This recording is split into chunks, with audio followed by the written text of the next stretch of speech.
We're going welcome, and we are going to still be doing the Saturday evening live chat number 5.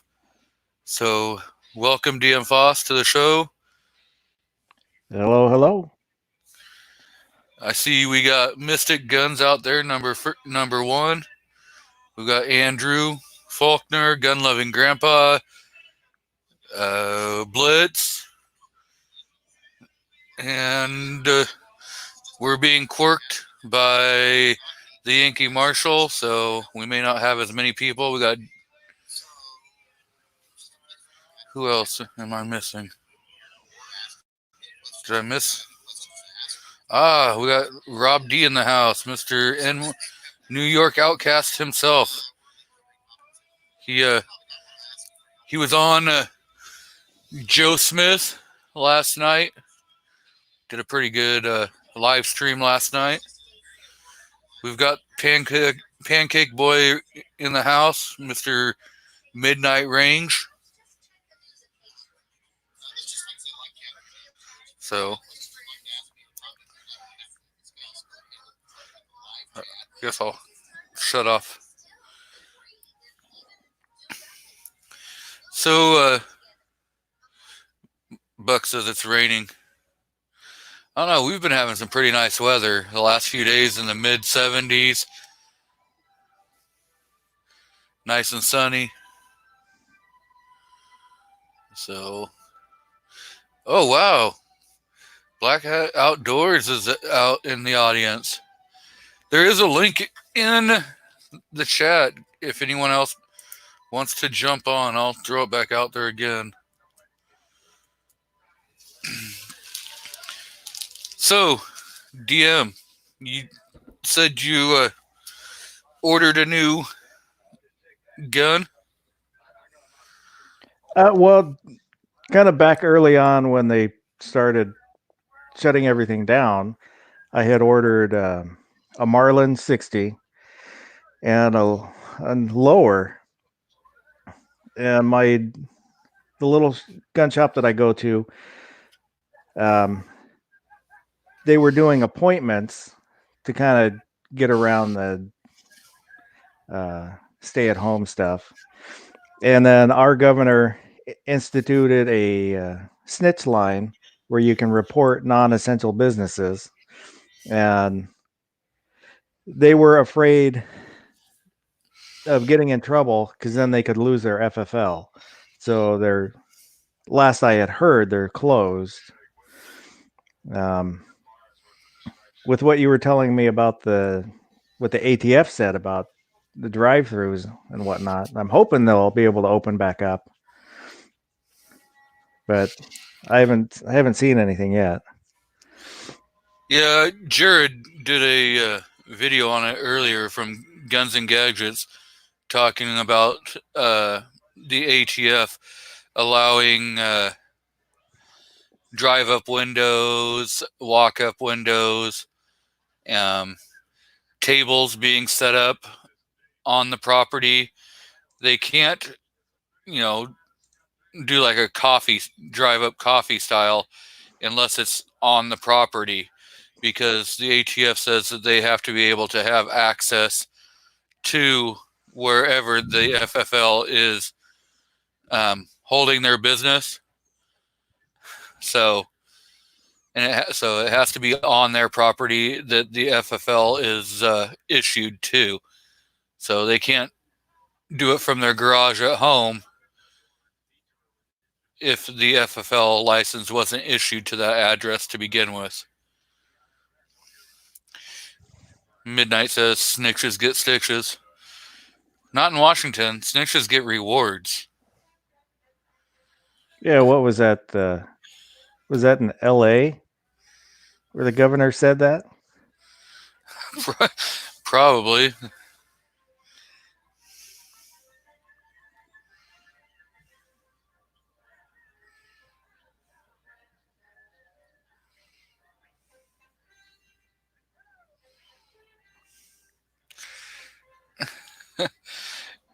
No, no. Midnight. That is not what DM said. He never said he ratted out his gun store. He said they're afraid of being ratted out by some of those snowflakes out there. Kingpin's in the house.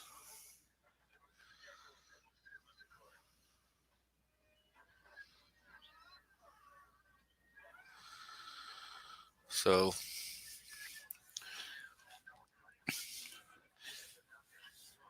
we got a lot of Andrew did a video earlier about the police Easter parade that they drove down the road with their sirens and stuff. Pretty short, nice little video.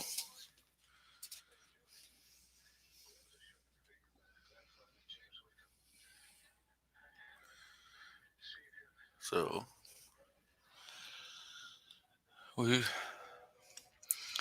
at least here in Oregon, we can still, go outside and go.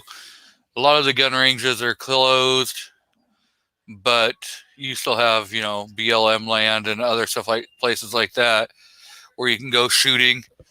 The gun stores are still open, so that is a plus.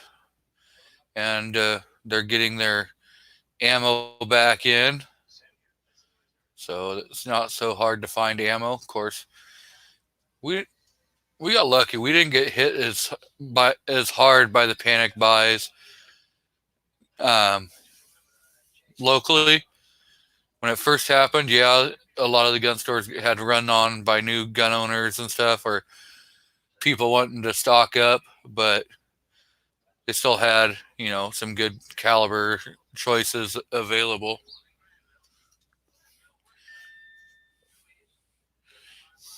And you're welcome, Andrew.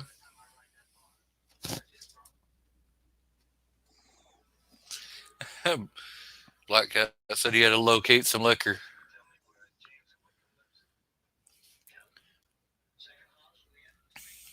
So I missed an email last week from Buck, so I'm going to share.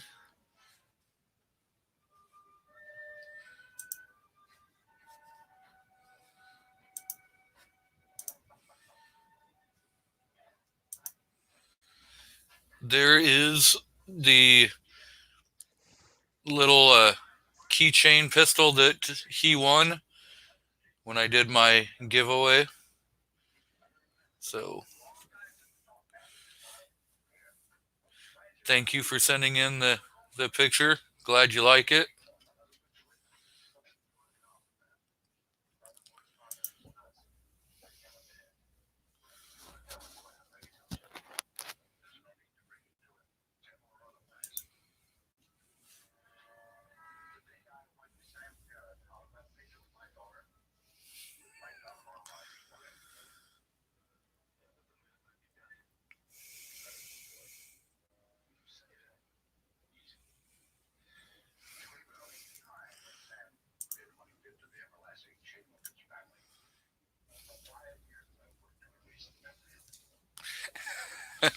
Mystic says that you don't want to see what's under Black Cat's bed.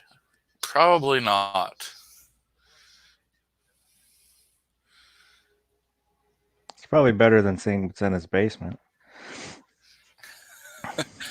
Yeah, we don't want to go there either.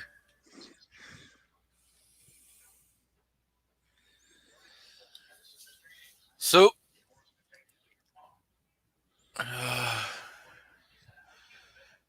still looking at getting a Mossberg Blaze.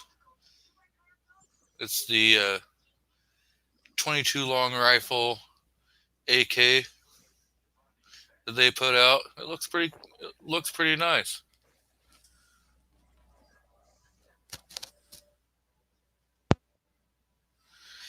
Oh no, that's gonna make you sicker than a dog. Hopefully, Black Cat. You cannot mix blackberry brandy with IPAs. No, no, nope, not gonna happen.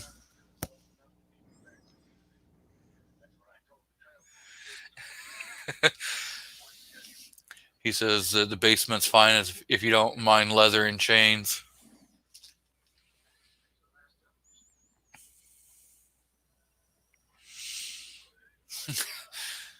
Well, this chat's gone X-rated.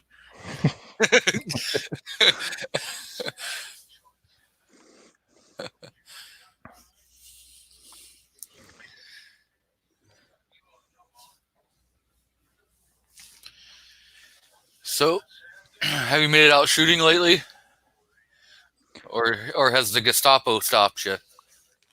I went out last weekend just to try out the Taurus, my new Taurus that I bought, the TH9. Just put 50 rounds through it. I thought about going today, maybe go tomorrow, just to put a few more rounds through it. I was so far happy with it for how cheap it was. Seems to shoot pretty good. I haven't, like I said, I haven't shot very much through it, but being 9 millimeter, it shoots really soft, and you save money on targets because it's not strong enough to poke holes in the paper. So use one target all day with it.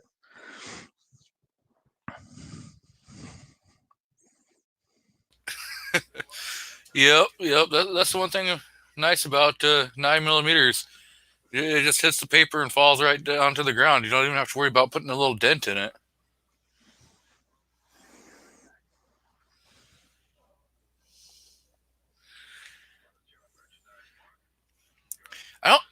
Andrew, I don't think it was Glim that was saying.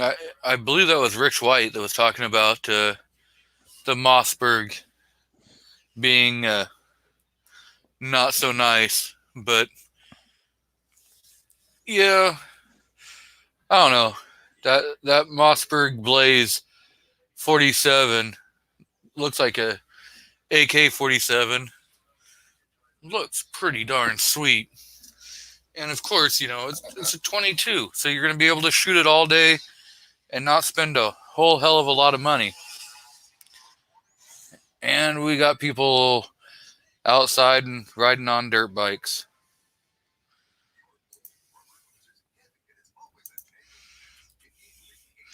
I'm going to pull up the picture of it.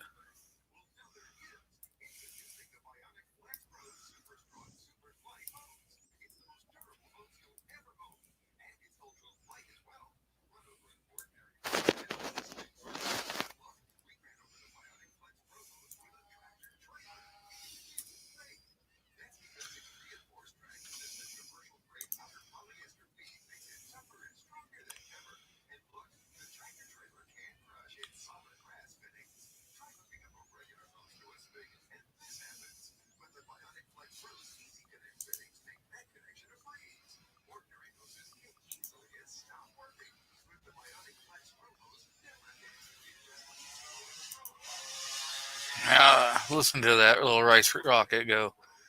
I don't know if anyone else can hear that, but Yeah, I can hear it.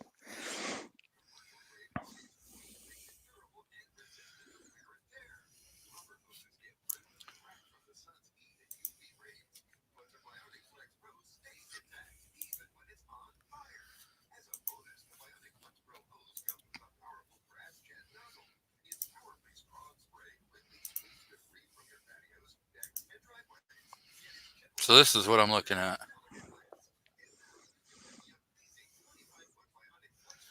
You can get it either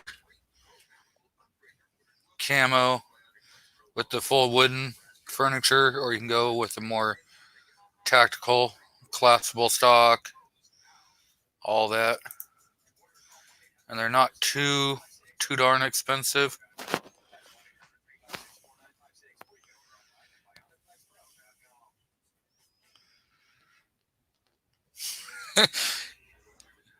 Black Hat says if you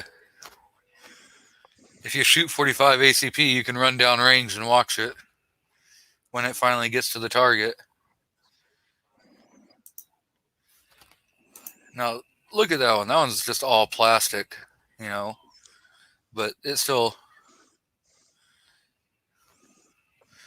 looks pretty nice.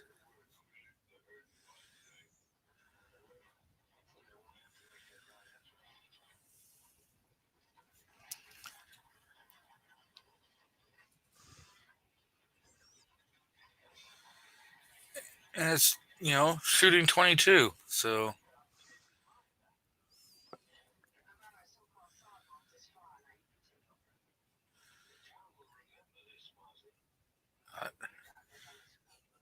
they have the AR-15 style if you want to go that route. But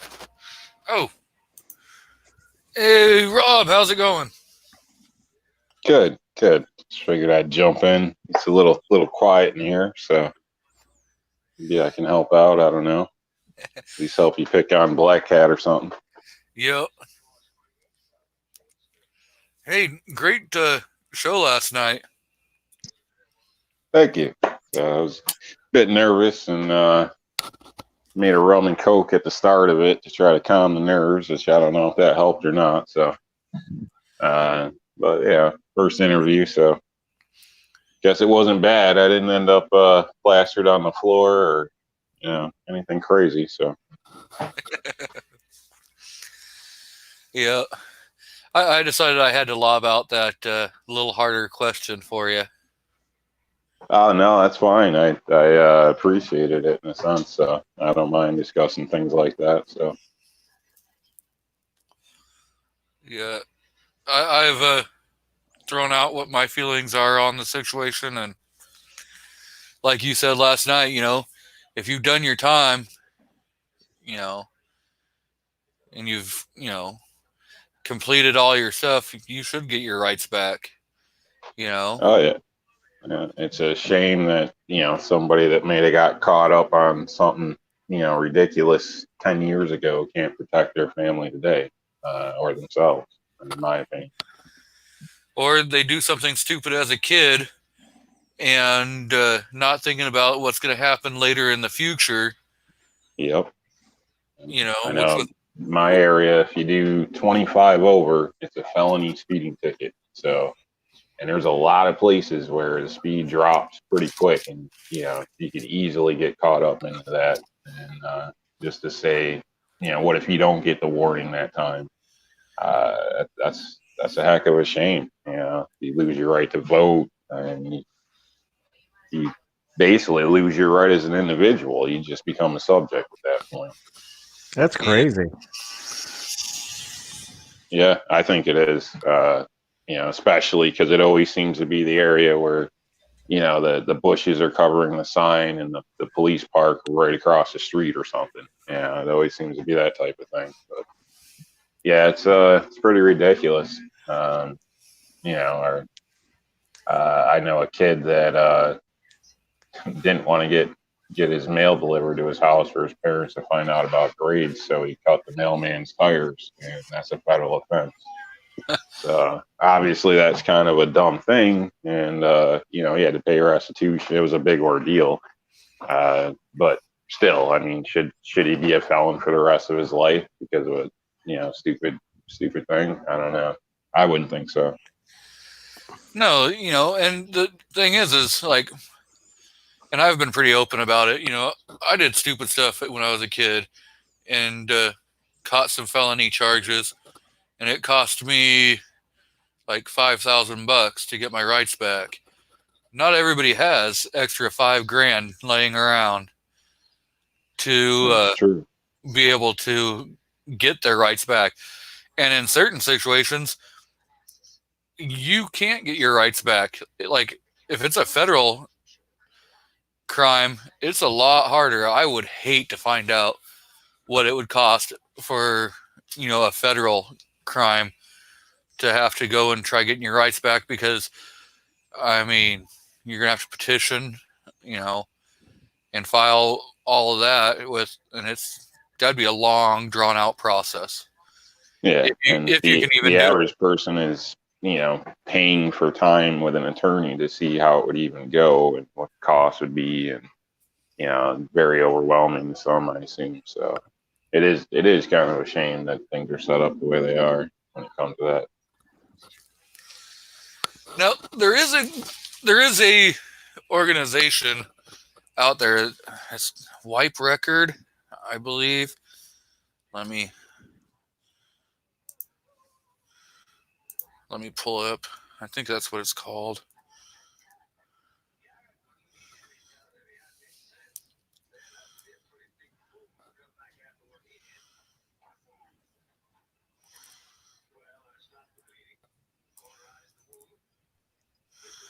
I think Wipe Record.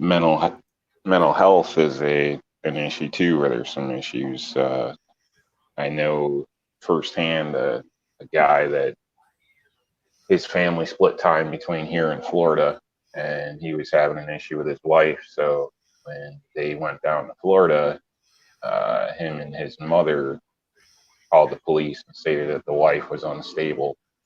Apparently, Florida has a law where it only takes 2 witnesses to state something like that, and they forcibly locked her up and evaluated her. So now at this point, to my knowledge, because she was forcefully locked up and evaluated, she probably could qualify for a firearm herself. During that period, he left Florida, came back, and moved all his possessions out of the house. And that was basically the goal, was so he could separate without having to split his stuff up, which was pretty crappy, I think. I'm not. I definitely see that as abuse of power in a sense. They should have been charged for doing something like that to an innocent person, in my opinion. Yeah, it's called Wipe Record, and you can go on there and see if you qualify.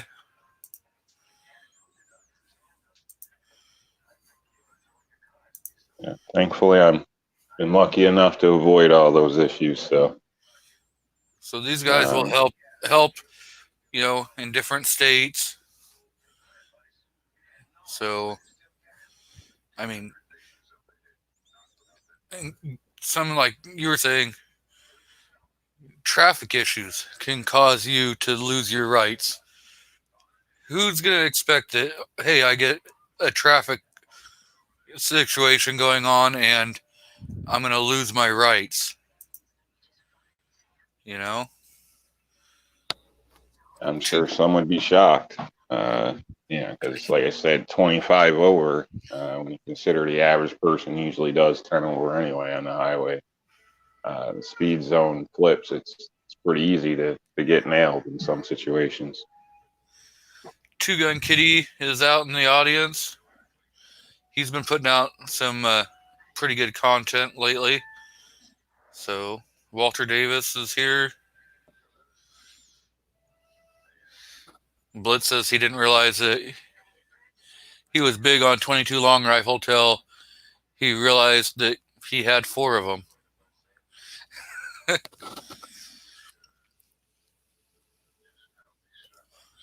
Yeah, 22s are the American gun in a way. Seems like just about everybody's had one, or one of their first experiences. Or seems like 22 and a 45. I would think are probably the most common. Just going off top of the head, I would think. So that in the AR. The thing is I have never shot or held an AR in my entire life.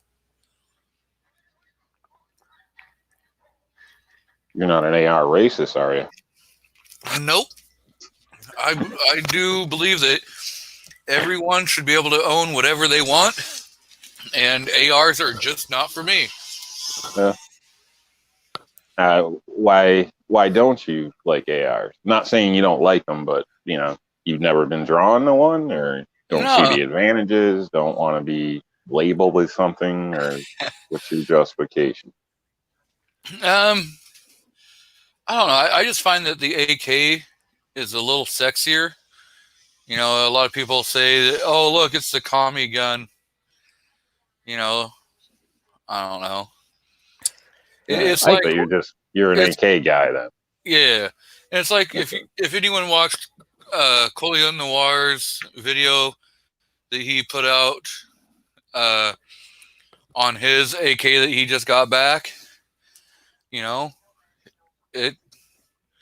Yeah, AKs probably don't have the best triggers in the world. You know, you're not gonna get drop-in trigger assemblies that are competition style. But man, they're just fun. They just run. I can appreciate what they are and what they can do for they're simple and so loosely put together that you can drag them through the mud and they'll run all day. But I probably will never own one. I just don't want to come again. Well, see, it goes back. I had a lot of family members that were in Vietnam, and the M16s and everything kept having all the problems over there, and a lot of them were like, "Hey, we'd love to get our hands on the AK because they just run." Yeah, when the M16s first went to Vietnam, they had the chrome line barrels and they didn't even include cleaning kits because they're supposed to stay clean, and then they jam up. Pretty quickly they figured out, yes, you need that cleaning kit. Welcome to Gun Kitty. Hi, thanks for allowing me in. You are so welcome. Love the videos you're putting out. Oh, thank you. Unfortunately, too much time to be making them of late. Yeah, it seems like there's a lot of people in that same boat where they are being stuck at home and not having, much time for anything else. My neighbors aren't abiding by the stay-at-home order, as you can hear them running their little, motorbike up and down the road. Yeah, and I'll go out shopping and such, and do little errands, but doesn't really kill that much time. Just kind of want to get to work and get a paycheck.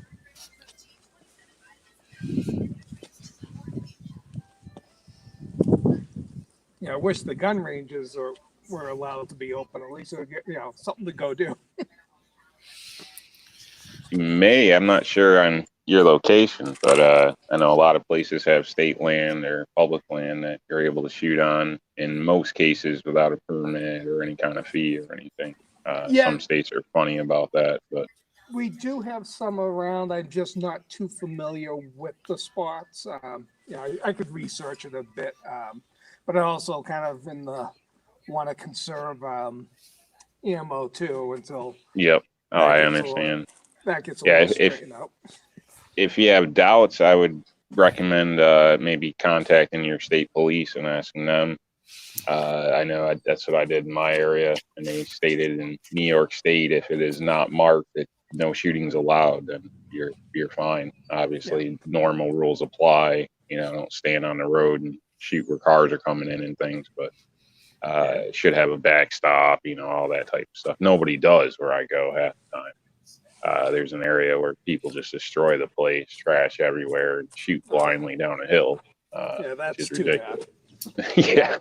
yeah, it's pretty ridiculous. I made my own little area off to the side to avoid being caught up in any BS that may come up due to issues over in their area. So, and thankfully, because it's a little further, nobody seems to find it. I've been pretty lucky so far. Nobody's trashed it out yet. Yeah, here there's plenty of spots, but the biggest issue is you got to make sure you don't go on Indian land, because being in New Mexico. Yeah. So I have up on the screen Bureau of Land Management, and you can just type in BLM land, and it'll pop up, and you can always click on the information, the blm.gov, so you can locate your state and find, BLM land. And also down in there, you have the Bureau of Indian Affairs, United States Forestry. So it opens up other links so that you can look for where you can go and shoot on BLM land, and if there's any restrictions going on. That's good information. I personally recommend people get into that more, in a sense, for a couple reasons. One, where you are able to, I mean, it's free, so that's always a plus. You don't have to worry about taking time to be there at a club spaghetti dinner or something like that, and getting arguments at home because you're splitting your time up. There's no limit to who you can bring. You don't have somebody screaming at you. You can draw from a holster. You want to take a few shots standing and drop to the ground and roll to the side like G.I. Joe. You're all free to do so. I mean, yeah, it's true freedom when you're shooting. Because I've been to my local range is a bullseye club, and it's not my style of shooting, in a sense. It's nice to zero in a new gun, or if you have a new optic or something like that. But after that, hitting the button and waiting for the paper to roll up, it gets pretty old pretty quick. So. I mean, right on there, I have it up on the screen so everyone can see it, unless you're on cell phone, which you might not be able to. It shows where you have camping, climbing, e-bikes, hiking, hunting, fishing, and shooting. So, I mean, you can click right there, and they have areas so that you can geo-reference and PDF maps. So you can download it to your phone so that you can, as you're driving, you have a map on how to get right there. So you're not getting off into areas where you're not supposed to be, And I think if you, there might be some apps that give you access to that will help guide you to the spots. I want to say I looked at one time and there was one. Yeah, there's a few out there, and other people, in your area can always, pinpoint like some of the places they like to go shooting, so you can, do that, find those places and stuff. But a lot of those that I've come across are paid apps where you have to pay a service fee. And so everything is free. This is that I'm showing is completely free, where you can do it all. And so all you have to do is have internet, and you can get all this information. So we got some good news. I think it was yesterday that one of the local retailers, he has a gunsmith shop, joined forces with Second Amendment, I think Firearm Policy Coalition, and all the other groups that are filing suit, and they finally filed suit against our governor over the closures. So hopefully we'll get some action soon now. This is directly from the BLM recreational shooting. It says target shooting is generally allowed on BLM administered public lands as long as it is done in a safe manner without damaging natural resources or improvements on public lands.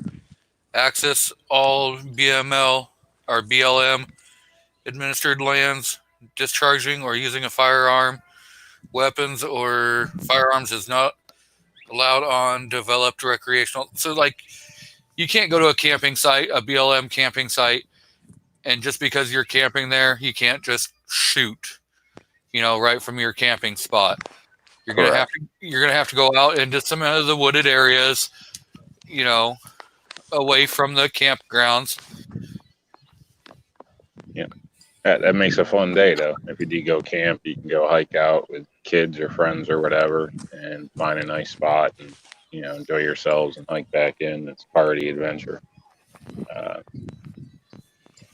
And like they say, carry your targets. Carry in and carry out. Yep, and all your litter. And they ask that you clean up your shell casings and targets, so don't just leave debris laying around.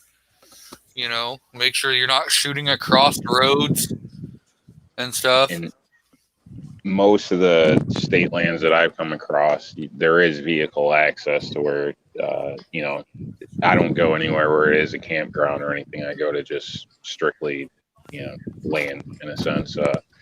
Areas like that, you can just drive right up. They usually have a seasonal road or something, and you can pretty much find a place. So just make sure you're the distance you should be away from that road, because technically it's still a road.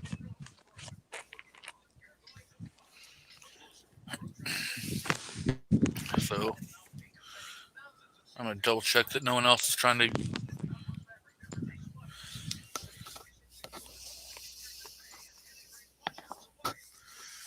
Thank you, Kingpin, for putting that link in the chat. He linked in the blm.gov, so it's in the chat if anyone wants to go and look. Another idea just on that fact, I mean, if it's a little ways away from you, most of these places you can bring a little hibachi. I mean, I've seen people set up tables and everything out there, make a day out of it. So it is an option, and again, it only costs the gas and ammunition that you're using. So that's one good thing with the gun range I belong to, is they have a little campground area if you wanted to do an overnight, or if you wanted to, like I say, bring something to cook on, you could do that for after you shoot. Yeah, we have a gun club that's close by. I don't go there. I mean, but they do have, it's a fishing and gun club, so it's pretty nice. I've looked at some of the pictures and everything, and they have hiking trails and barbecue pits that they provide. So you can always have a barbecue out there. And I have thought about joining them for the fact that they do like cowboy gun competitions and stuff like that. So that SAS shooting, or SAS, they call it. These guys have a whole. They dress up like cowboys and have the old guns and the hats. You got to be in costume to shoot. Yeah, we have a place like that nearby.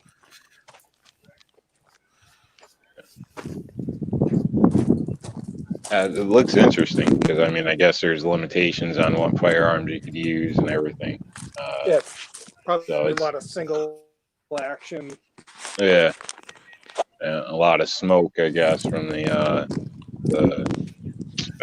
powder used and whatnot. So it looks like it'd be fun to watch. I don't know about doing it myself, but definitely be entertaining. When I took my concealed carry course, there was one going on in the berm next to us, and we were actually getting some shrapnel from the steel that they were shooting. Occasionally, you get a few pieces coming over onto our berm. That sucks. Yeah, last time I was shooting, Had some SpaghettiOs as shrapnel blowing all over the place. Pretty funny. Ended up getting hit with something, look down, and you see it's a SpaghettiO. But holy crap. Keep that in mind if you're shooting expired cans. Yeah, the place that is close by, they do, shotgun. So they have the clay pigeons and all that. Which, I don't know. Now, do they force you to be a member of the NRA and donate so much time to the club, things like that? Or Mine doesn't. Mine specifically doesn't allow do the NRA membership, and your membership covers outside people doing the cleaning of it. They shut it down for a half a day on like a Wednesday, and they have people that come in and change the targets and do repair and I guess clean up some of the brass. So as a member, you just go and shoot. You don't have to really do much cleaning, and no responsibility for joining NRA or keeping your NRA active. There's two other gun ranges nearby. They require NRA membership. I think they also do, where you gotta contribute some time to help clean up and such. We have two local outdoor ranges, and one requires the NRA membership, and one doesn't. I haven't been to either of them. But... So this one here, this one that is by us, is a $96 a year fee. It doesn't require. They have archery. They do trap and 5-stand shooting, pistol, steel matches, indoor range, outdoor range, 200 yard. Then they have their concealed carry permits right there in hunter safety, private access to the river and fishing pond, beautiful nature hiking trail. They have park-like all that's for $100. Yeah, park-like picnic grounds and covered pavilions and barbecue pits. Ideal atmosphere for training hunting dogs. Do they require a fee when you show up each time, or is it just that flat fee for the year? No, you can be a non-member and go to the non-member days, which I believe is like $10 a time, or you just pay your $100 a year. Oh, that's a good price. Yeah, I'd say that's a heck of a deal. Where I was going, you got one block building set up that you walk in, and there's a little meeting room, and then you go through, and that's the range, and that's it. And that was 120, 130, and they expected you to be there once a month, mainly like for spaghetti dinner meetings and things like that, which really had nothing to do with anything. It was just kind of a get together. But if you didn't show up, you got the cold shoulder from everybody. I'm sharing it on screen. This is the pavilion that they have out there, and you can go and tour and just tour the spots. And the nice thing is like during graffiti weekend, which is a big old festival that we have down here. Lots and lots and lots of classic cars. I mean, there's one park that is included, and the first 1,000 vehicles are free, and every vehicle after that's like $10 a car. So you're talking over 1,000 vehicles will show up to look at, and they rotate in and out. So, and this place is part of that, and right now all the stuff is going to be suspended, but like they have This was for the month of April. 5 stand is all canceled, but you can pull up the calendar and look at different events that they have. Let's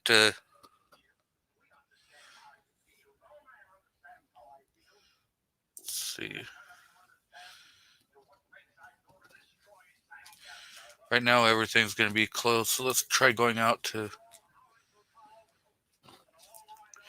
Father's Day, rifle range. They're even hosting a wedding. It's a 3-day wedding event at a gun club. That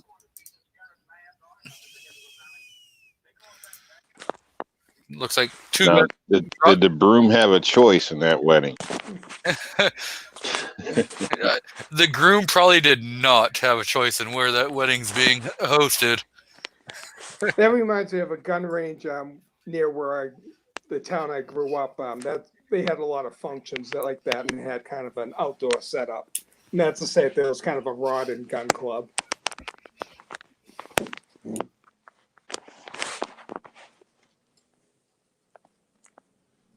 Yeah, that sounds like a heck of a time. 3-day event at the gun range. I wonder who's paying for ammo on that. I mean, my goodness. Usually people are complaining about flowers and decorations. Now they want to bring a 50? Are you kidding me? I'm pretty sure that's probably bring your own damn ammo. Yeah. Yeah. No open bar. Yeah. So, I mean, I've thought about joining that place. Just so that during fire season, I still have a place I can go, shooting.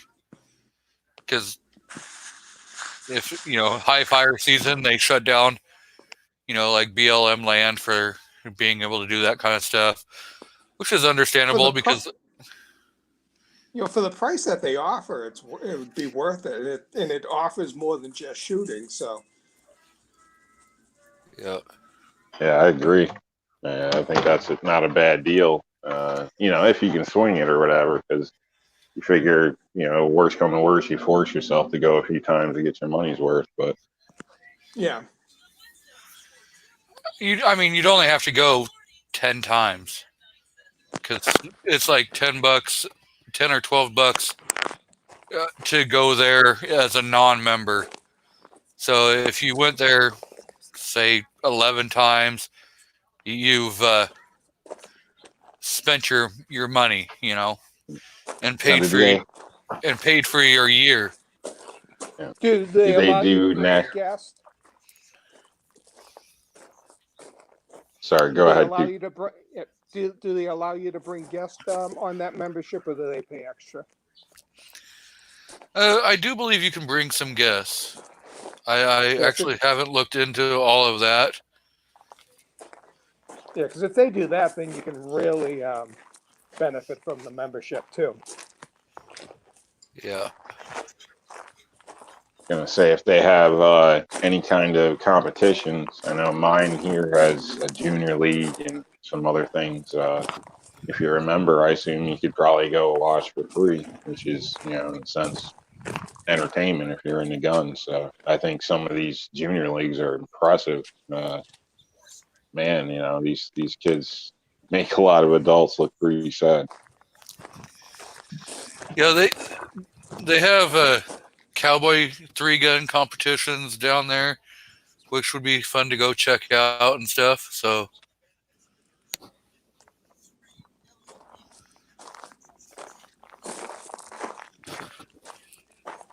see, that's good to know. Walter says, believe it or not, New Jersey has public ranges with no BS. Just go and shoot. Yeah, we have one public range that I've never been to. It's an outdoor, but everyone says you get like the range Nazis that you got to deal with, and then you got to deal with a lot of local yokel thug types that will go and so you never know what you're going to run into far as quality of people with safety. But then you Always get the keep range a loaded officers gun. that- yeah. No, that's rule of thumb at the range. I think even when I'm in the woods by myself, I never leave myself empty. You never know. You got Yeah. a lot of people making meth out there. It's, it's. Oh yeah. I think it's foolish. You're a pretty big target. One guy out in the woods with 5-6 guns or something or more. Who knows at the time? So to the right person, some people are nuts. So. Always keep something on you. I feel the same when you take new people shooting. Yeah, we like to think we know everybody, but weird things happen. I always kind of stand back, and I do have a firearm ready to go if need be. I've never come across any issues like that, but I'm not going to be a fool and not be prepared for one either.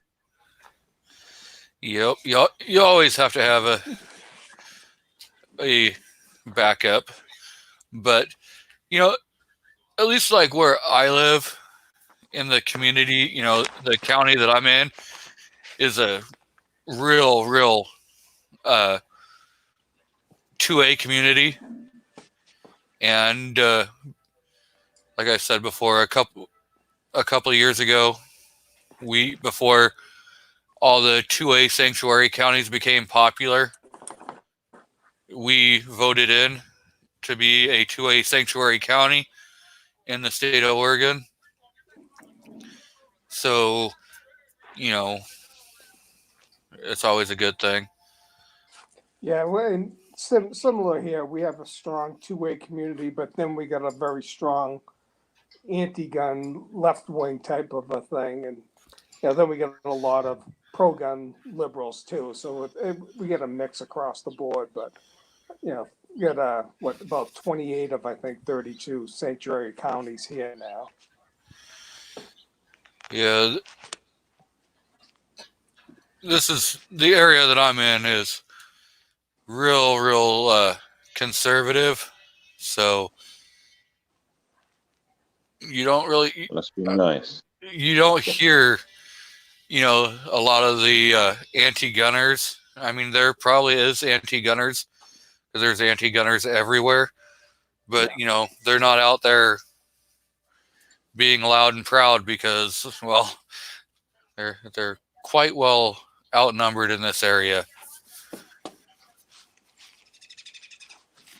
Yes. See here, you got probably a big group that are, but then you get a big group that are pro-gun.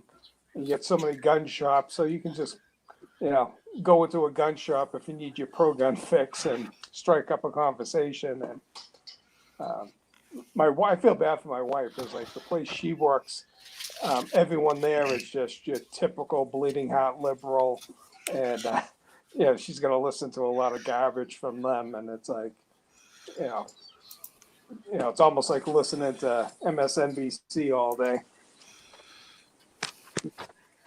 Here you have gun people in a sense, but they're mainly in the rural areas.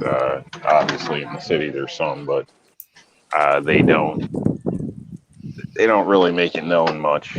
I know people aren't too friendly. The local college group set up a table trying to talk about Second Amendment rights and stuff.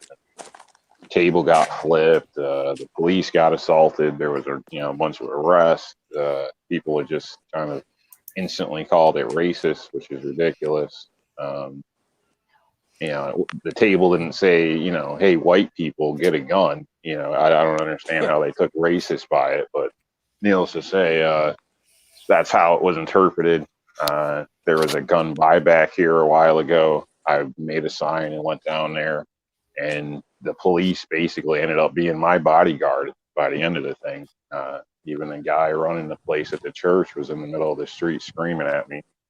Why do you want a gun? What are you going to do with it? Some of the questions, it was pretty ridiculous. So, and I'm sad to say I saw some 1911s get traded in for a $50 gift card because the people were too scared to talk to me.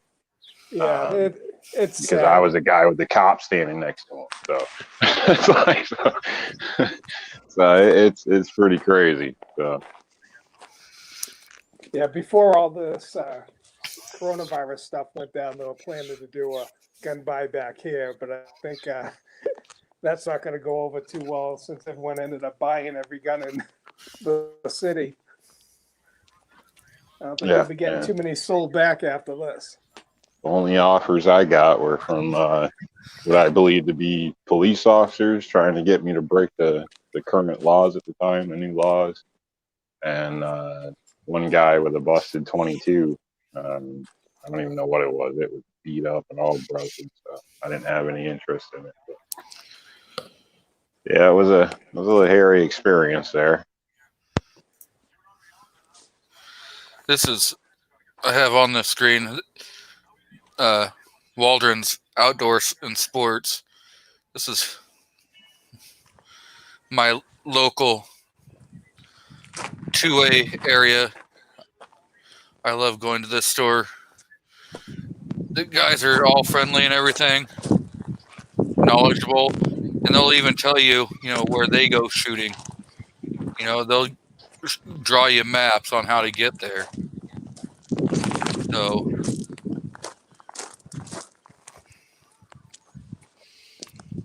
yeah, that's what I found, when I got into firearms, is that the people at the stores are, so nice. They're willing to engage with you and talk. It's not like, the when you look on YouTube, all the gun store myths about, how they're going to be, kind of dismissive of you and stuff like that. Here I find just about every store I've ever been into has been such a positive experience.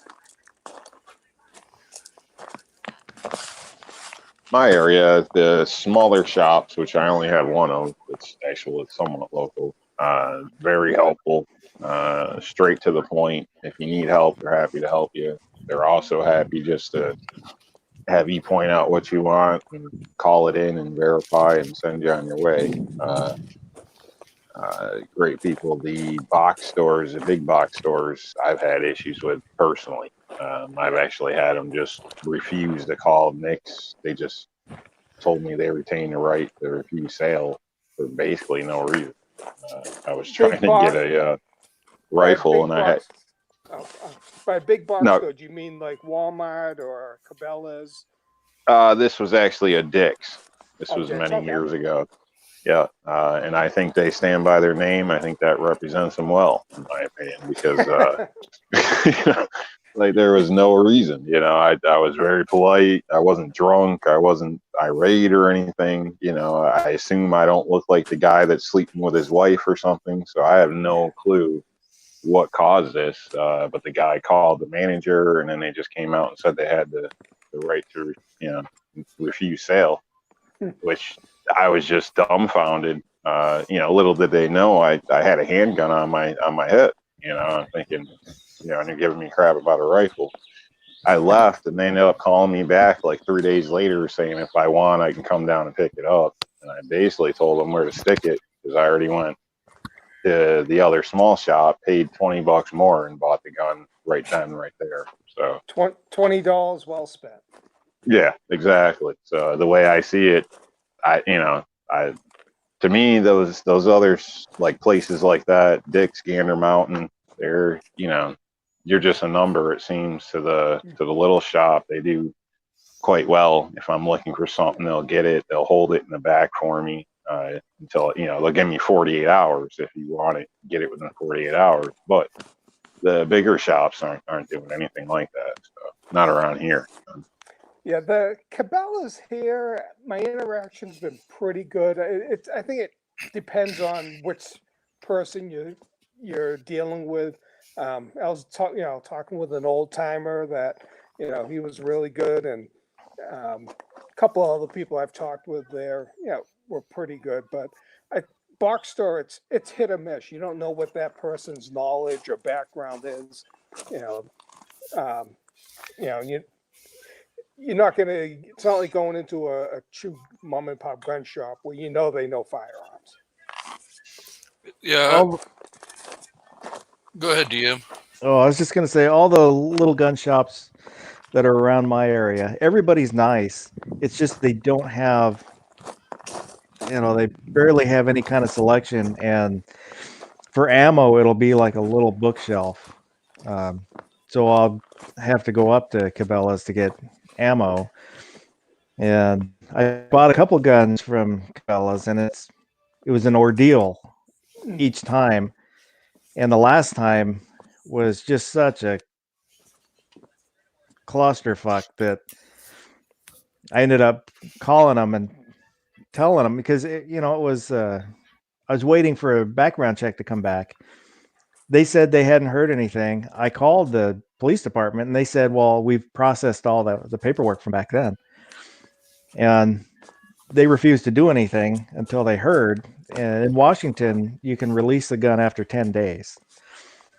It's either 10 days or when the background check comes back, whichever is shortest is the way it's written in the law.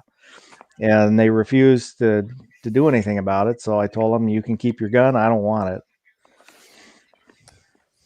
Now, is everyone finding now that Walmart stopped carrying ammo, that their mom and pop shops are starting to have a better selection or carry maybe a couple of bulk packages? I know here there's a few shops that have beefed up their ammo and being a little more competitive price-wise than what they were in the past. Like, I haven't really gone to a Walmart in years. I just don't. There's other places I can spend my money, and I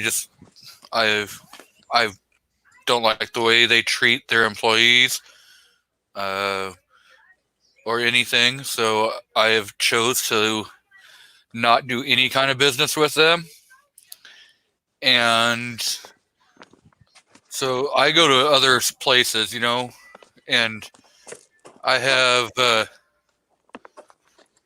A lot of the mom and pop places that I go, like Waldron's, they have great selection. And if you want to order a gun that they don't have, they can either order it or, you can go on to a gun site, and buy the gun and have it sent to them.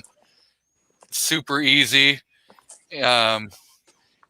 If you go on and you order it, say you go to grab a gun and you go down and click the FFL, if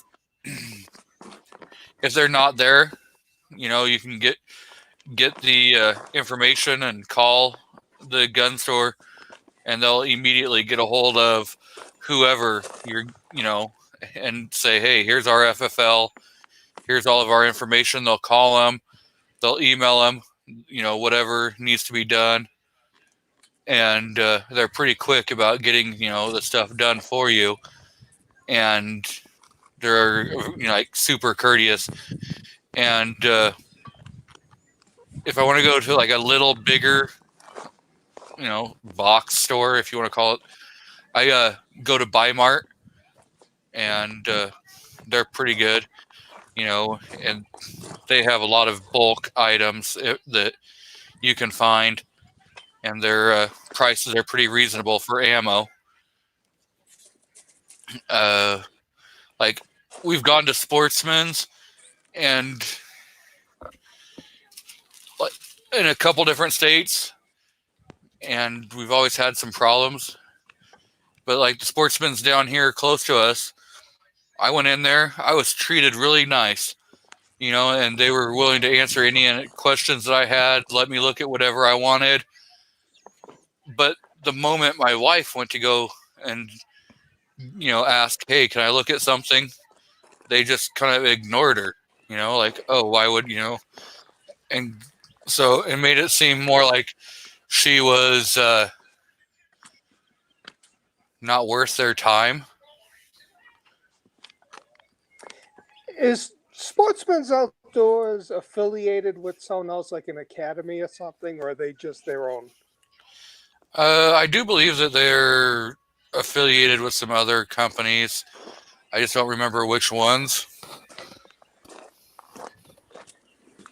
Listen, I have one here. I've never really bought much. I might go in and look once in a while, but they're kind of like an afterthought almost. A lot of the times, their prices unless they're running a really, really good deal, and it's on sale, their prices are on average probably $30 more expensive than a lot of our, local mom and pop stores. Oh wow. Or, I was looking at a Glock 44, and I can pick it up for like $360 at one store, and you go over to Sportsman's and they want $409 for it. Yeah, It's so like, they were looking for almost full retail or full retail. yeah. So we got a new person, it looks like, out in the audience. At least I don't recognize the name. Adam or Ryan's out there. So welcome. Hopefully you like what you're hearing.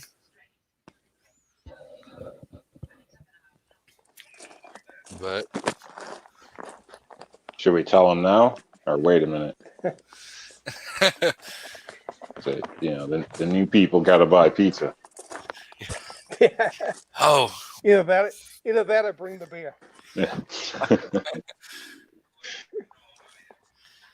yep. Yeah, a good thing that you brought up that I think a lot of new gun owners don't realize is the purchasing online and having it sent to your dealer and transferring over. Yeah, a lot of them just found out how much they've been lied to because you can't go to Amazon and have it sent to your front door. That kind of went away in the 80s where you could order off a Sears catalog. Yeah. Well, I'm jealous in New York because I keep getting misinformation whether we can order stuff or not. And I guess we can. My dealer told me, but there's everything comes with a transfer fee. I was looking at the Smith & Wesson Compact online. I think I seen it was like $269, something like that, brand new. And by the time I ended up getting one here at my store, I did the math on the transfer and everything. It was a little cheaper to do it that way, but it wasn't much. By the time I got it here, it was like $410. Another That's a thing crap deal. Where you can benefit from the online sale is if the seller doesn't collect sales tax. So you can save another $30 to $50 on the gun with that. I know like Buds doesn't collect it, but Grab a Gun will collect it from my state. CDNN, they didn't collect it on the last one I purchased. So, I transfer fees are like all over the place here. They're as low as 15 and as high as I think 35, 40. So, if I can get no tax and only a $15 transfer fee, I can make out pretty good. Yeah, that's the one thing I like about being in Oregon. We don't have a sales tax, so we got a high state income tax. Don't get me wrong there. Yeah, they'll get it one way or another. I know we have a sales tax. Every dealer, the minimum transfer is usually $40-$45, and that doesn't. I mean, if that's from one person verifying that another is good for a private sale, it's still the same price. Or if you order a box of ammunition from online somewhere, or if you buy a gun, and then it seems like they also add a We Hate Guns tax too. Still don't understand the math of how things jump up so much. Almost like a hidden cell phone taxes or something. Doesn't make sense. But Hey, New York. that's how they get you. Yeah. For New York, do you have to have, if you order ammunition, does it have to go to an FFL? Yes, to my knowledge, yes. Really? Yep. That's why there was, I think, what is it? DM Foose? I think he's the one that was making ammo. I was thinking of trying to buy some and try it out or whatever. But by the time, like, I'd be paying extra, I might as well go to the store and buy Hollow Point. You know what I mean? By the time I get a box of his. So. Well, yeah. Washington State, they can have it delivered to your house. No, Yeah, we can order ammo and have it sent right to us at our house, which is really Yeah. nice. Yeah, it is. That's what I've been it's doing a lot. possible I'm wrong. I was kind of told this by a dealer, so maybe he was trying to encourage me to bring it through him. I don't know. But I it's know. hard to find solid information here, and a lot of companies, even if it is legal, still just don't want to ship to New York. As soon as you type New York in there, red flag pops up. So Yeah, New York and California are kind of the same on that situation. I know, like in California, you can't order. You can order ammo online, but it has to go to an FFL because you have to do the background check to make sure that you're able to buy ammo. yeah. See, here I we miss- don't have a background check to buy ammo, but any transferring and things like that, that's where they want to get their hand in. Again, and That's crazy. yeah, I think it's all ridiculous, personally. But again, you're talking about a state where you have to apply to get a permit just to have a gun in your home, like not to carry one, just to have one. You got to apply for it. So I see Mr. that FN, we've been joined by 38 Super Partisan, Mr. FNH, Jason Stewart, the Poor Conservative has jumped on. Welcome, guys. And Mr. Mr. FNH put out a good point about some of the gun ranges that you join may have low transfer fees for members. I know one of my local ones is like that.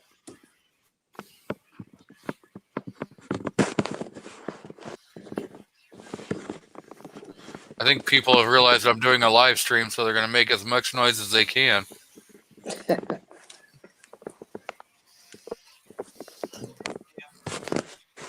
I've been lucky; I haven't had any jets flying above me.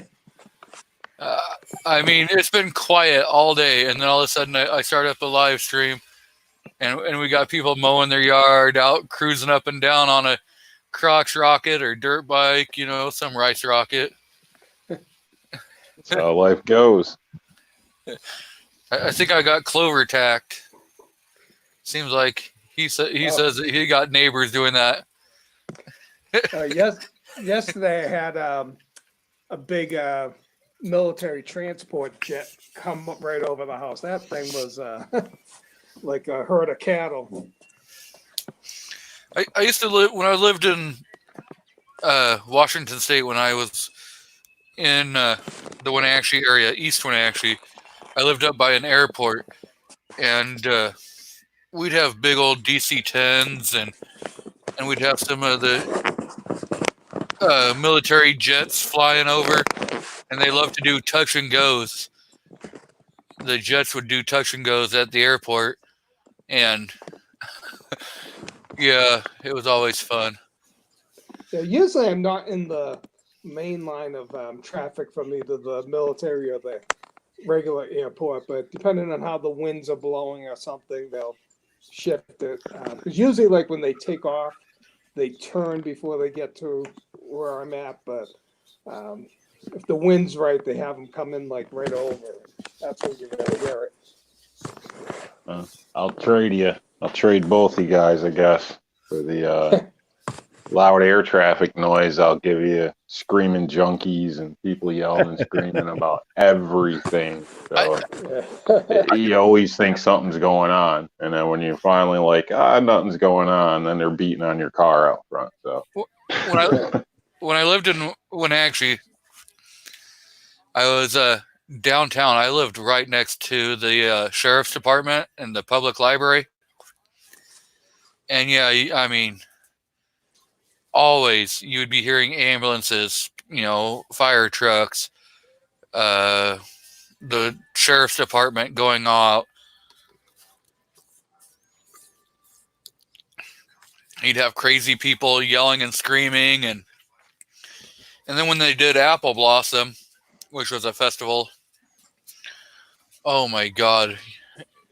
I mean, it'd be horrible. It'd be going all night long, people screaming and yelling, and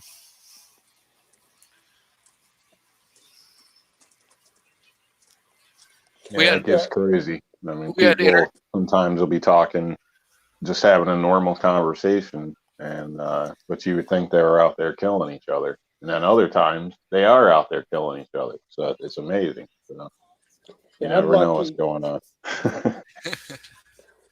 Yeah, I'm lucky. I'm in a nice, pretty quiet development. You know, barely hear any dogs, and you know, a house down a little ways might have a few kids, but no one makes any excessive noise, so it's pretty nice. And there's no one across the street from me. It's kind of like a um, an open space that it's like has a walking path. So Yeah, Don't my have- area is so nice. I had to install barbed wire fencing in my backyard. well, if I lived 5 minutes over, I would be in one of those type of neighborhoods. It's that's the worst thing about here. It's like you can go from a nice neighborhood to a bad area pretty quick. Yes, yes, Mr. FNH that is a true statement. They, but so when I lived by the sheriff's department, we had a car. There was a kid who was trying to sell his car to somebody, and they were on a test drive. And my wife and I were outside talking to a neighbor, and I was like, we saw the car coming down the road. I go, I think that car's on fire. And my wife and my buddy were just, they just kept talking, and I'm like, shit, that car's on fire. And so I went running towards the car, trying to stop because they're moving. And here's the car, catching fire. And I'm like, oh God. Luckily we got it stopped and got them out of the air, got them out of the car. Because, it probably a minute after we got them out of the car, the whole car engulfed. The whole front end of the car engulfed in flames. So That's tricky. Yeah, car fires are a little sneaky. You don't realize what's going on under the hood, and it can be a full blaze. So I've been in two Those so can go far. solve quick. Yep. well, I guess he had a brake leak right next to his caliper, and that's what caught fire. Was that brake fluid caught fire? And so you would never even notice. I didn't notice it till he turned his wheel, and I saw that glow. And it went up pretty quick. He was trying to sell his car. I guess he didn't get that car sold. No. Hopefully, he had good insurance. Yeah. And I was had a friend back in high school pick me up one time on lunch from school, and we were riding around, and I guess it was his mom's car. Apparently, she didn't know he had it, and sure enough, something happened. The car was lit up on fire, and we're like in front of the high school, and he's trying to show off, and everybody's like, "Yo, your car!" And he's like, "Yeah, it's my car." Like. And next thing you know, you start seeing smoke and everything. We popped the hood. The car was toast, man. I was like, yeah, I'll catch you later. So I'm sure that kid had a real bad day. Horrible. Another time, there was a bad wheel bearing in a car, and I was riding with people, and we stopped at a light, and it just lit the tire right up on fire.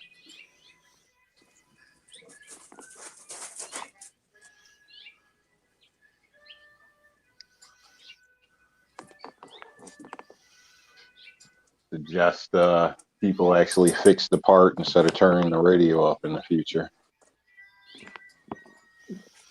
Yep. So does anyone have any plans for any new firearms in the near future, or is everyone holding off? Things go south, I'm going to the armory, and who knows what I might get. So No, there's a couple things I want to get, but I got to wait for all this stay-at-home garbage to finish. We're looking at getting. Kind of think. Go ahead, G20. The wife's looking at getting a single stack 9, and I'm trying to talk her into getting the G45 because you can put MOS, so it's already pre-cut for the red dot. You know, Yeah. it would be nice for her. But I'm probably going to get the Smith & Wesson 4006 CHP. Yeah, it's going to be a used gun, but I don't know, wouldn't mind getting the retired police gun, you know. So How does she carry? Yeah. Because a woman carrying a red dot, I mean, if she's on body carry, that might be an issue. You can get I have an inside the waistband holster that was cut for a red dot. So Yeah, you most can women get like them. tighter fitting clothing, so anything that's going to make it even Yeah. more bulky is probably a no-go for a lot of women. see, my wife wears, Yeah. loose fitting clothes. She's not one of those. I got to wear yoga pants and the tightest shirt I can find. She's pretty Yeah. conservative on the way she dresses, so Being on up in body won't be a Oregon, problem. too. Yoga Well, I was pants? just throwing it out there because your name is G23, so I figured you might have had a Glock bias and just completely overlooked the Smith & Wesson that a lot of girls love. My Hopefully not that Smith & Wesson EZ. I have zero problems with anything else, any kinds of gun, and I'll buy whatever. But she's Is it? held a couple of the 43X and the 48, and she liked the way they fit in her hands and they point. And then she has a 23 also, so that's what she carries now is a 40 cal. Okay. So I'm just thinking, American made, support our local economy, lifetime warranty. hey, Hey, you my can be a Glock guy if you want, Mr. Glock and AK.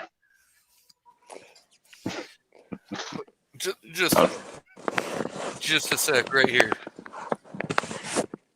I don't know if you can see, but right here it says USA, Glock USA. This is a U.S. made gun and in Smyrna, Georgia. Yeah. Yeah, my son lives fairly near there. Still a Glock. So this is a U.S. made gun. Now my magazine, Made or assembled? it is actually made in Smyrna, Georgia. Now my magazine comes from Austria. See, there you go. There you go. So throw that mag back to Austria, and what do you got? Yeah. But then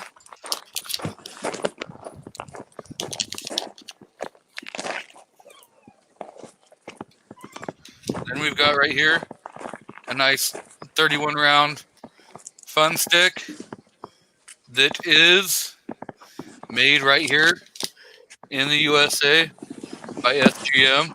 No, not one of those Korean ones. Nope, this is made in USA by SGM Tactical. 31 round Glock fun stick.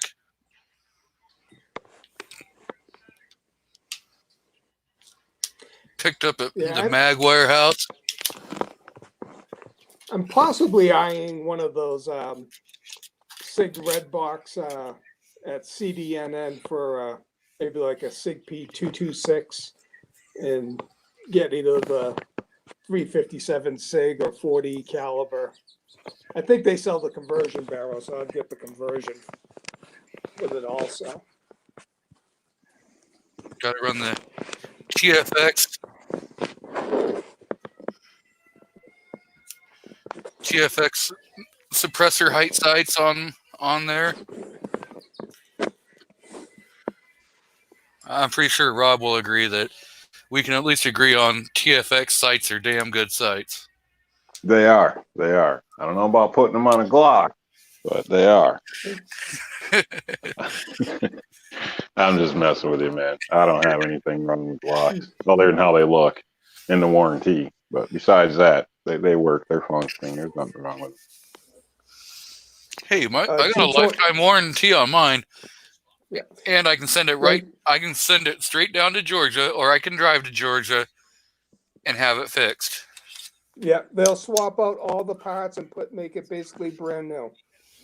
Because my son was thinking of buying a used Glock when he was living down there and doing that. Just bring it in, get them. They'll swap all the parts out for you.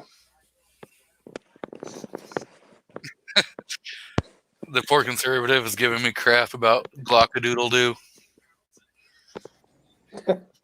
But you know what? The thing is, I know for a fact that I pick my Glock up and it goes bang every time. Yeah. I tell you, you would have cried if you saw this Glock that my boss at work had. His brother had it, and he was storing it in the bottom of his oven when you got that drawer where you put pans in. Yep. Because he never uses the oven. Well, he wakes up to the smell of cookies. His girlfriend was baking cookies, and he pulled that thing out, and it was melted to the bottom. And it's like the trigger totally melted. And he brought it into work before we were furloughed. It was showing me because he wanted to try and take the slide off and get the barrel out. I'm assuming it was empty.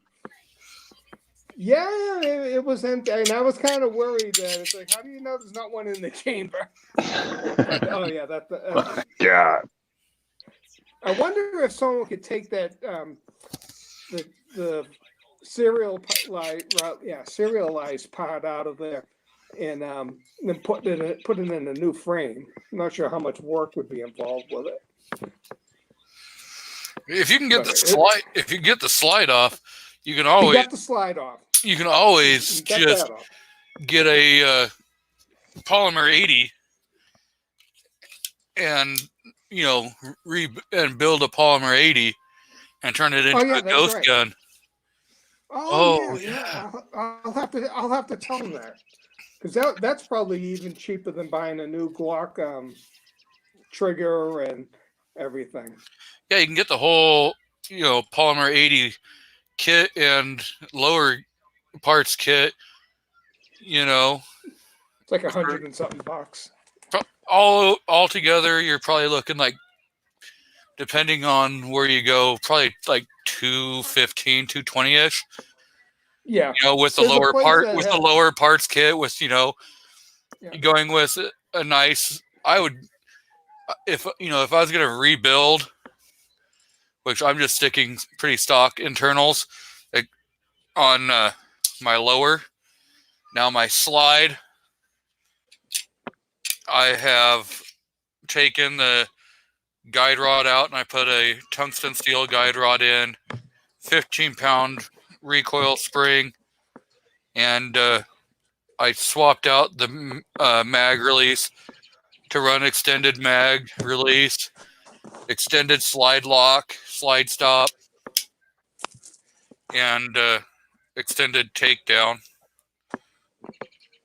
None of what I did was absolutely necessary, but it's just, at least the extended takedown, I think, is pretty necessary, because if you got fat hands, trying to get into the factory can be a little bit of a pain in the butt. Yeah. So now, is it much work to take that back plate off? Because I know when he took the slide off, he marred that up, and so I think that piece. I think that's the only thing on the slide that probably needs to get replaced. So, let me.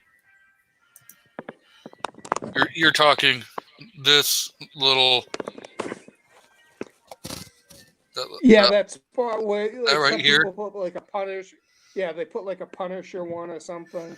Yep. A lot of people, Yeah, that's not real hard. They put like a screwdriver. Yeah, because he had to put Yeah, a it's not screwdriver real. in there to kind of get it off. It's not super hard to take it off. My advice would be get this right here. Yeah. And this is from Vism. And so you see this little hole right here is for to be able, because more likely than not, he's probably messed up his striker He might have. because there's some plastic caps and stuff on the striker. Okay, anything plastic in there is messed up because I think it would So- have melted it. Just an idea, this- but at this point, would it be maybe more affordable, easier for him just to consider replacing it with like the PSA dagger, which is similar to what he had? And that's possible. He was just looking to see if he could salvage it.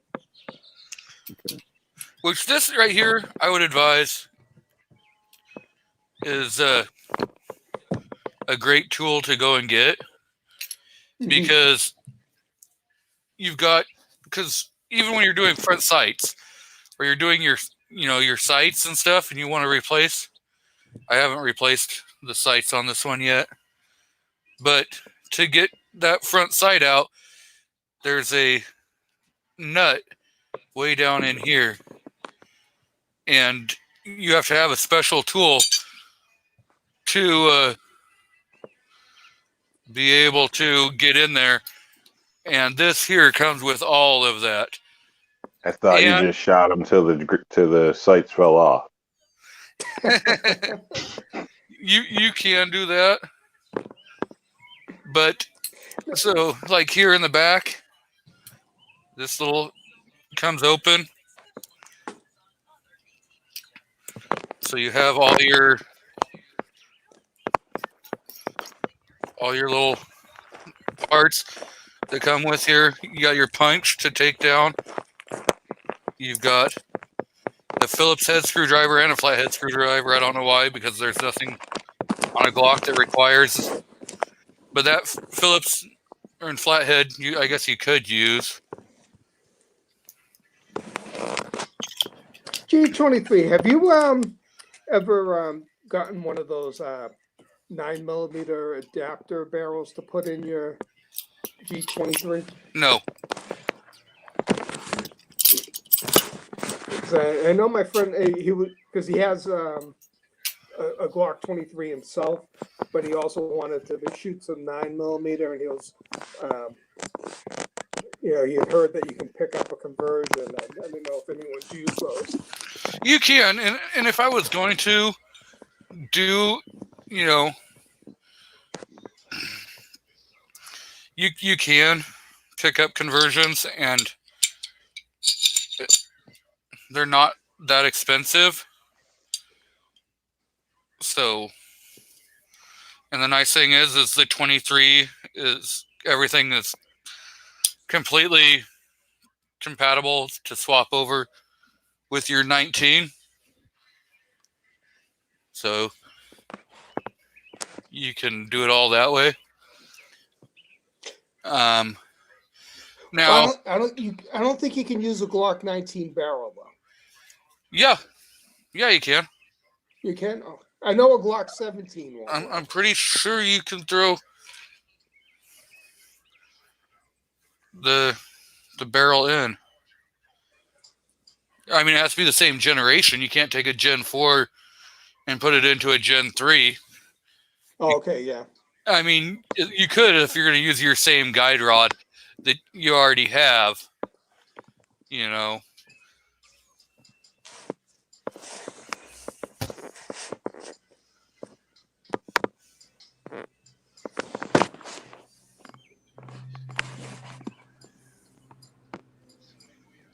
In the chat, Mr. FNH is telling you to look at the FNS 40. Yes, go ahead, Mr. FNH. Send me one. I will test and review it. and sometime in the next 3 or 4 years, I will get it back to you. I am more than willing to test any firearm that somebody wants to send me. Well, we got Rich White in the chat too. Yes, the 1%er has shown up.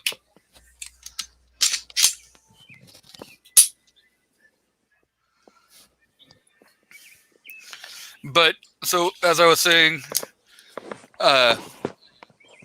if he's melted some of that, he's gonna have to go and probably replace the channel liner for where your striker sits in.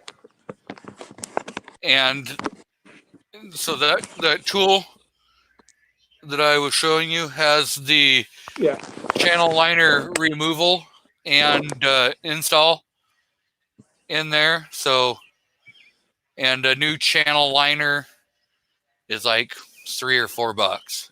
You know, Oh, that's not bad. it's not that much to replace the channel liner, and yeah, it's not horrible. And if you go on to what's it, the Glock store, you can get a emergency backup kit, which if you have a Glock, I would advise picking up because it has all your springs and everything. So if by chance you would to, break a spring, you already have one on hand, and it comes in a nice like medical bag, like a first aid kit. So you Nice have all Glock your oops kit. And they make it for, not that store, but there's other, you can get, backup parts kits. If you own firearms, you always got to have backup parts kits because you just never know when your part's going to wear out. And you don't want to be without a gun because of the fact you got a broken spring. Right, Mr. DM? All Glocks look the same to me. How's that witness going? It's resting well. The spring has to come from Italy, so. Oh, and with Italy being shut down and not anything going on, I guess that witness is going to be retired to the safe for what, 2-3 more years? Probably. I was gonna get a replacement gun, but I gotta wait till the shops open back up. Kind of debating between a 45 or a 44. Now, do I want a little more capacity or just a little more power?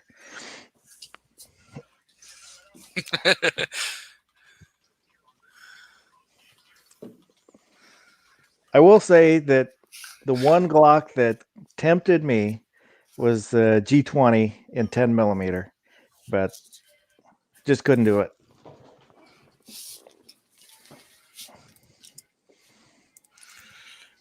Yeah, I don't have a problem picking up. I've been real tempted on a Kimber. So, in 10 millimeter. Karen. Yeah, I'm pretty sure my wife would love to have a new Kimber.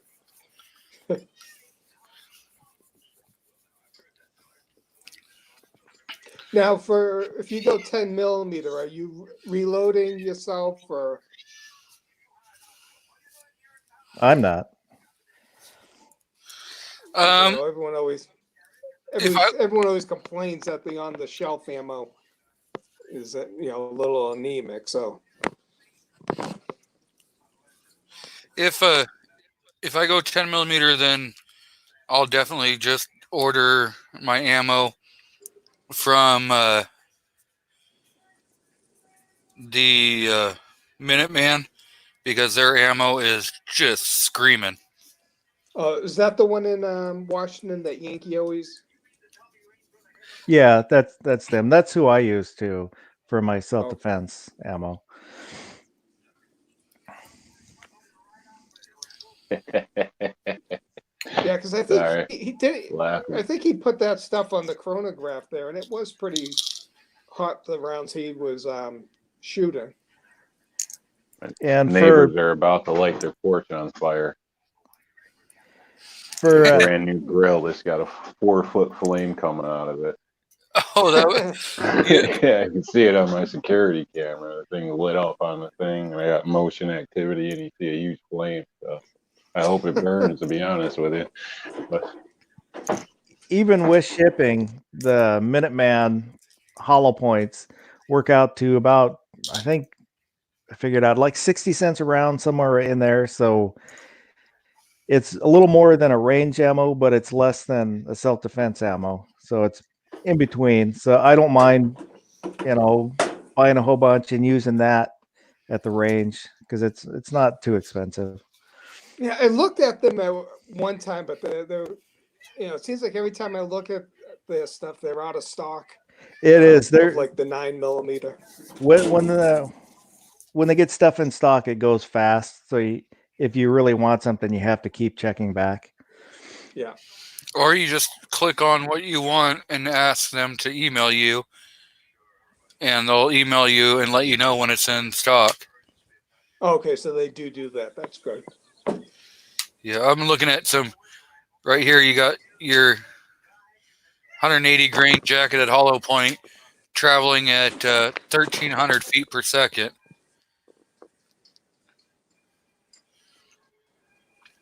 You got some 165 grain hollow point, spear hollow point that they is traveling at 1,400 feet per second. But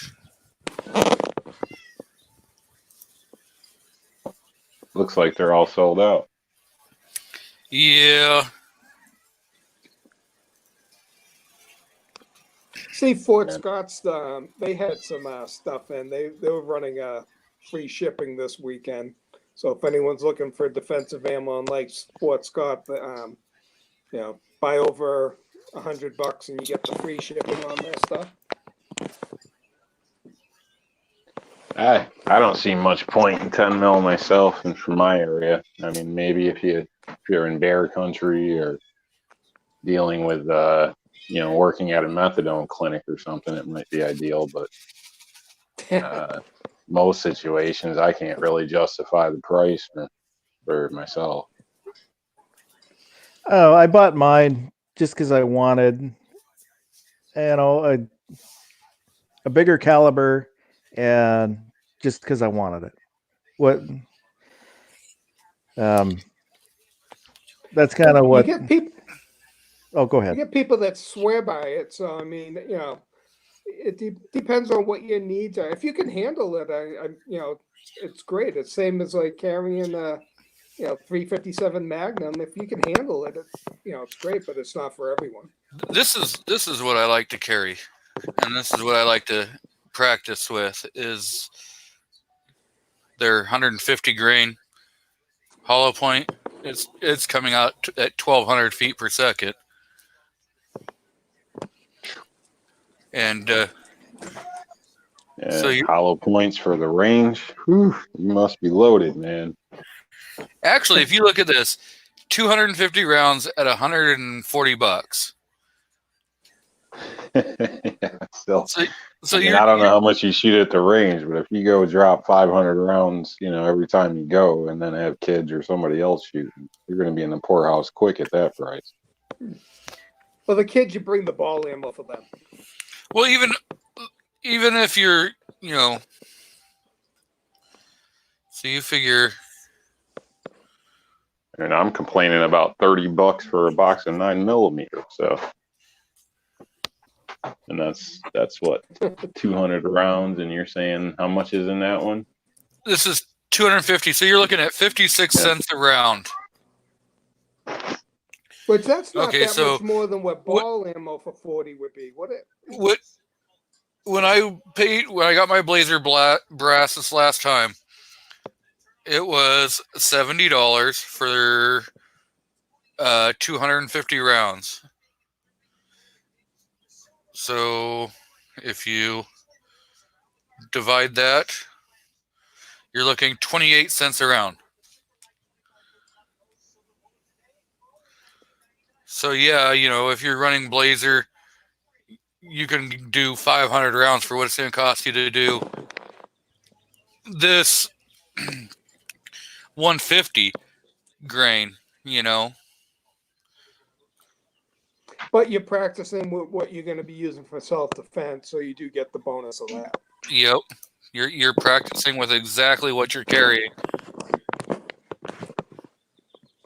Yeah, I definitely see it as beneficial. It's just not practical cost-wise for some people, me included, and some people. Ooh, they've got the 155 in stock. You take that at 150 divided by 250. That's 60 cents a round. That's not horrible. Considering if you look at what critical defense is going to cost you, you're talking about $1.20 a round. Yeah. Yeah, for self-defense, it's definitely a value, and I think if you augment it at the range with some ball ammo, then it works out good. You're getting your practice in with it, and you don't have to break the bank shooting it 100%. But if you do 50% that and 50% ball,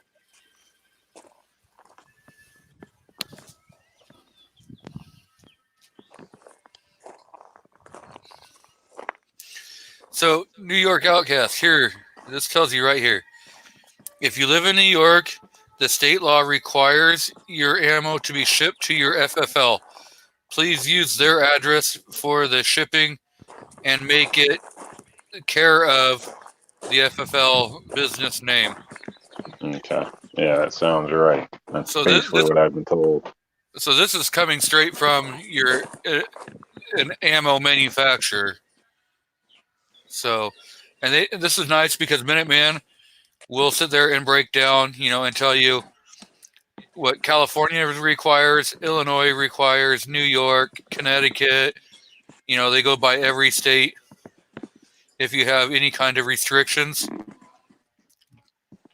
So you've got, Connecticut, Massachusetts, New Jersey, Rhode Island, District of Columbia. Hell, District of Columbia. it just says right there, we cannot sell to you.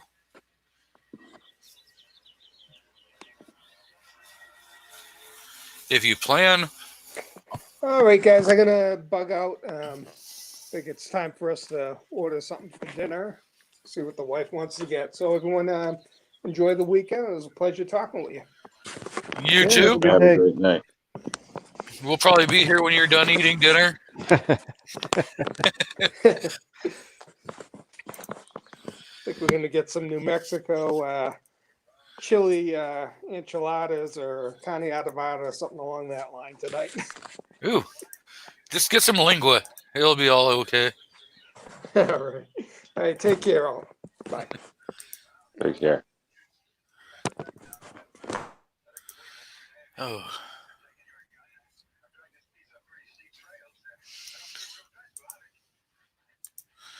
I don't know, my chat has froze up on here, so That enchilada talk just instantly makes me think of using the bathroom. How's everybody doing with toilet paper and stuff? You guys' stores coming back through, or we never lost it. Wiped out? Okay. We never lost it. We had toilet paper this whole time.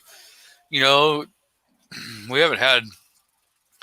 Costco got hit, but they were pretty close.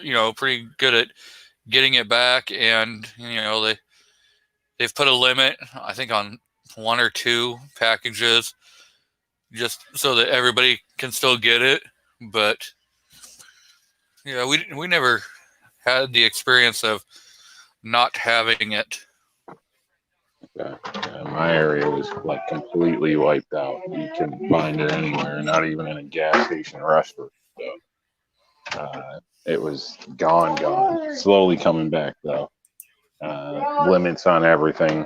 but it's people are still buying it up pretty heavily for some reason.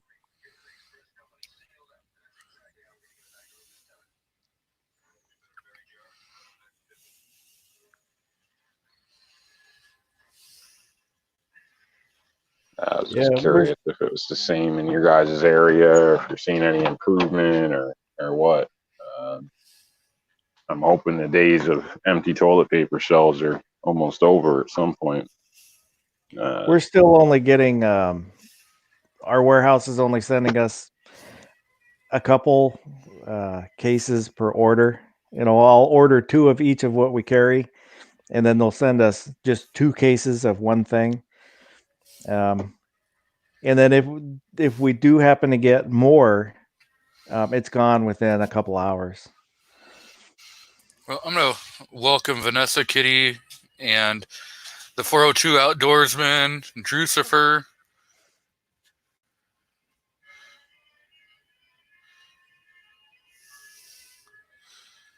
So, and I do think practicing with what you're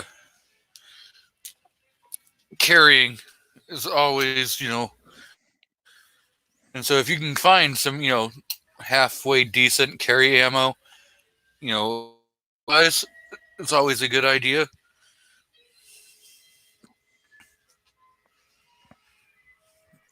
Yeah, I agree to that. It is. If you can swing it, it's probably the best way to go. So your point of impact stays consistent. If you do, if you are similar to me, where you're cheap and try to make every buck count, I use the hardball to practice with, or FMJ. Yeah. If I can, I try to get the weights to be the same. Sometimes that's hard with different defensive ammos, but if you can get the weight pretty close, then your point of aim is going to be fairly consistent. I mean, it's not going to be the exact same thing, but obviously, depending what you're practicing. I mean, if you're looking for a minute a man, you should be fine. If you're trying to get a partial headshot around the hostage, then yeah, you probably got an issue. But I like practicing, and like I have Blazer, a lot of Blazer and other ones, and I'll random the grain weight, and just practice with whatever, because if shit hits the fan and you have to pick up just some, hey, here's some 40 ammo laying on the ground, you're able to still shoot it, because it's not like, oh, well, I'm only used to, a certain grain weight. So I'm only really proficient with these grain weights. Not to sound like a prick or like I'm taking you apart, but how could you be guaranteed you're going to hit what you're aiming at if you're running random ammo? I mean, obviously the recoil's different, the sound may be a little different, whether the gun cycles it or not is different, but just a consistent fact. I mean, 2 inches low could be a problem potentially. Not saying it's going to be or what you're doing, you know what I mean? But to me it seems a little gamey, that's I mean, I'll stick to a lot of the, same. I don't have a problem, jumping on and checking out some other grain weights, because you never know. You may find that you like a different grain weight, because they'll bring out new grain weights and stuff all the time on some guns. So it's, to be able to, comfortably, yeah, you're going to find the one that you like the best and you're going to stick with that a lot, but you still have to, step out of your comfort zone. At least that's my opinion, and practice, with other grain weights also.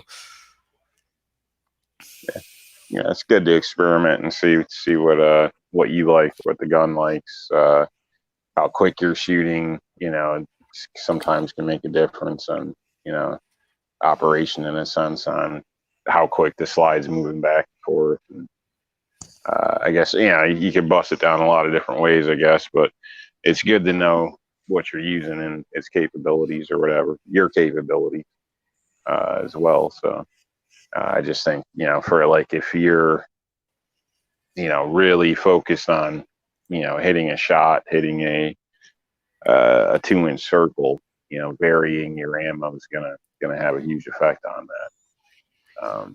The more that you can get, you know, the same, the more consistently you can use a product, which is already a downfall because you're depending on factory ammunition, which is pretty reliable, but you know, let's face it, it's not like competition where, you know, every grain is measured exact all the time. So you're already going to have some inconsistencies, but with that, you can pretty consistently hit a tight group, in my opinion, if you're familiar with the ammo, if you use that ammo all the time. But if you're constantly trying different things, that's gets me about the reloader sometimes, where they're always mixing up a different batch. It's like, you know, I understand you're experimenting, but how the hell are you ever going to hit anything? You're always different every time you do something. You got to make new adjustments, new this, new that. It just seems, you know, if you got called up by the police department that night out of the blue, are you going to be able to show up and take a cold shot and make that?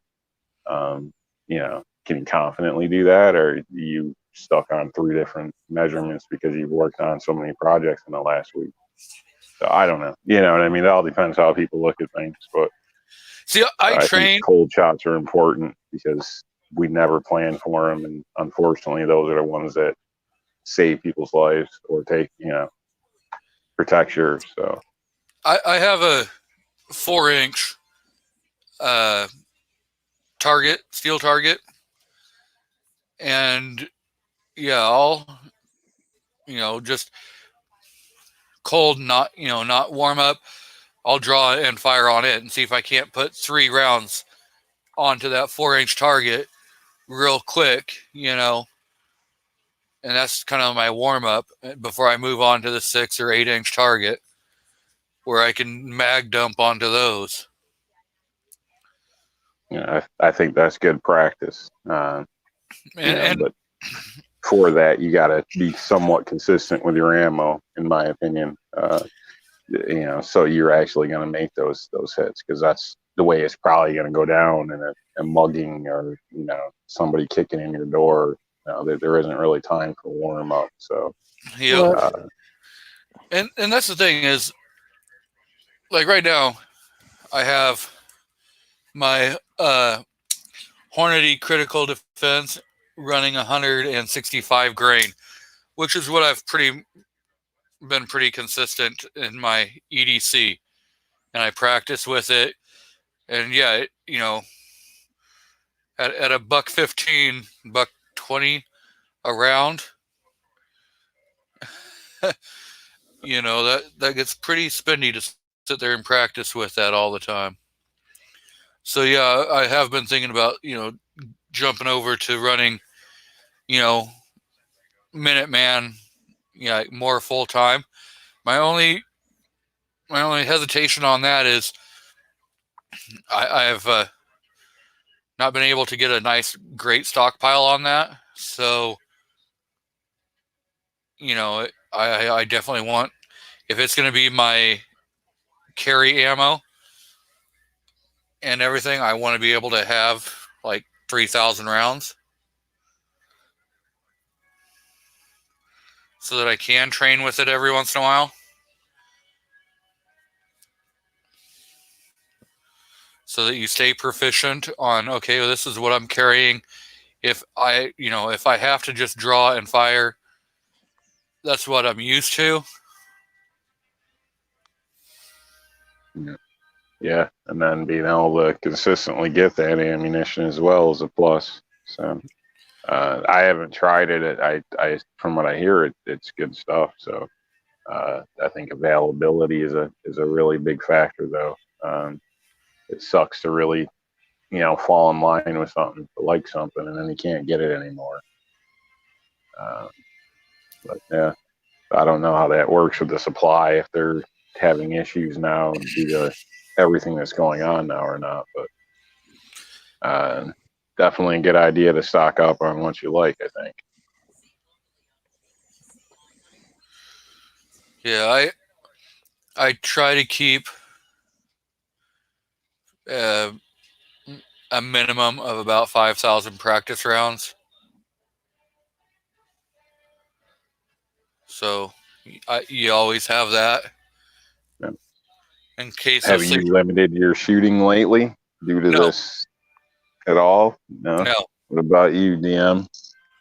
I have cut back, but I can still, some of the stuff I can buy at the range.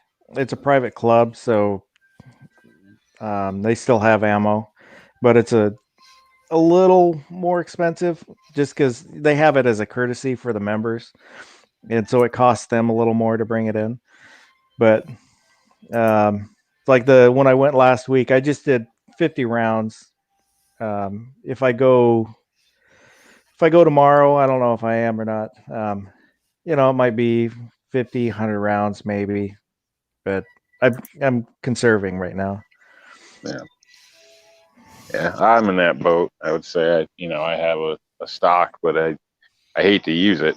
I'd rather go out, pick up a box to use that day, or boxer for you, whatever I'm doing, instead of getting into what I have. Unfortunately, that's just getting harder to do. So, but it's a fine line, because it's in my opinion, a perishable skill. I mean, sure, you can still shoot, but can you still reliably shoot? It's a difference. So I think we got to try not to let too much time get by us.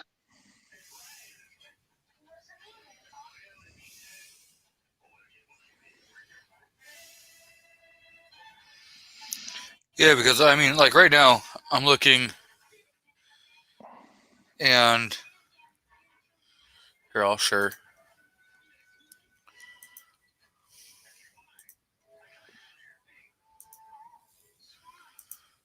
So this is what I'm pretty. It's gone up in price, but you're talking 40 at 165. So you're talking right now. It's at $1.32 per round. Yeah. And you can get 200 rounds right now for about $265. Yeah, I'm running the same thing right now. So I usually stick with those or the HSTs, because they're the most consistent that I can find around here.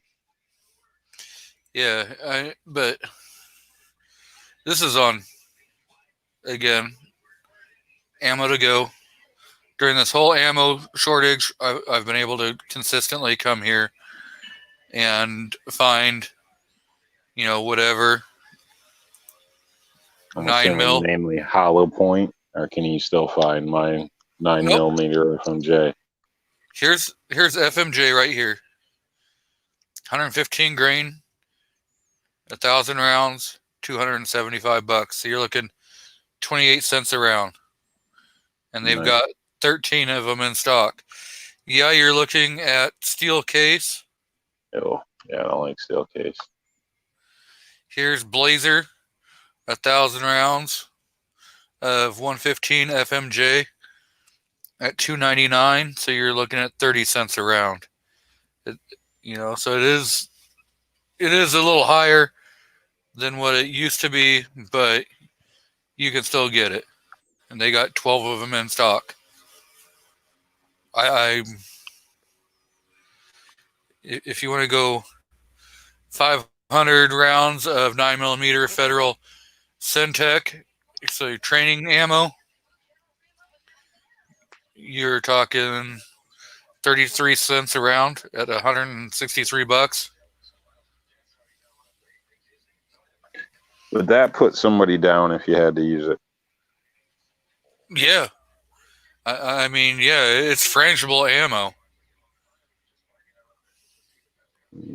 I'm just curious. I'd hate to be stuck in a position where, I had that in my firearm and got attacked and So didn't work for some reason. Jerry Michalik put a video out of him shooting a chicken, like a whole chicken, not live, with plastic tip ammo. And he showed the devastation of that, ammo. So, yeah, you can still. Here's 1,000 rounds of 9mm Federal LE Hydroshock 147 grain jacketed hollow point for $580. So you're looking 58 cents a round.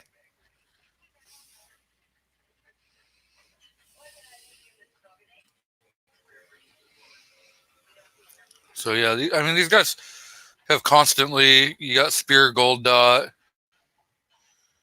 and they've consistently had ammo when no one else has had ammo.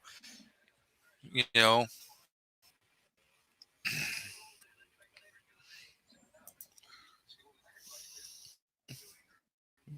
45 long Colt.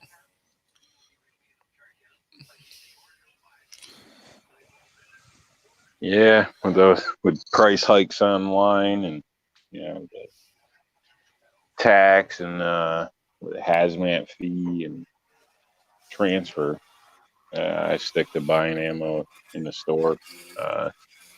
Even if I have to, I'll drive a state away and pick it up if I have to. Still works out better for me, and I get a selection, better choice usually. Well, I just like picking things up and having possession. I don't like waiting or paying extra.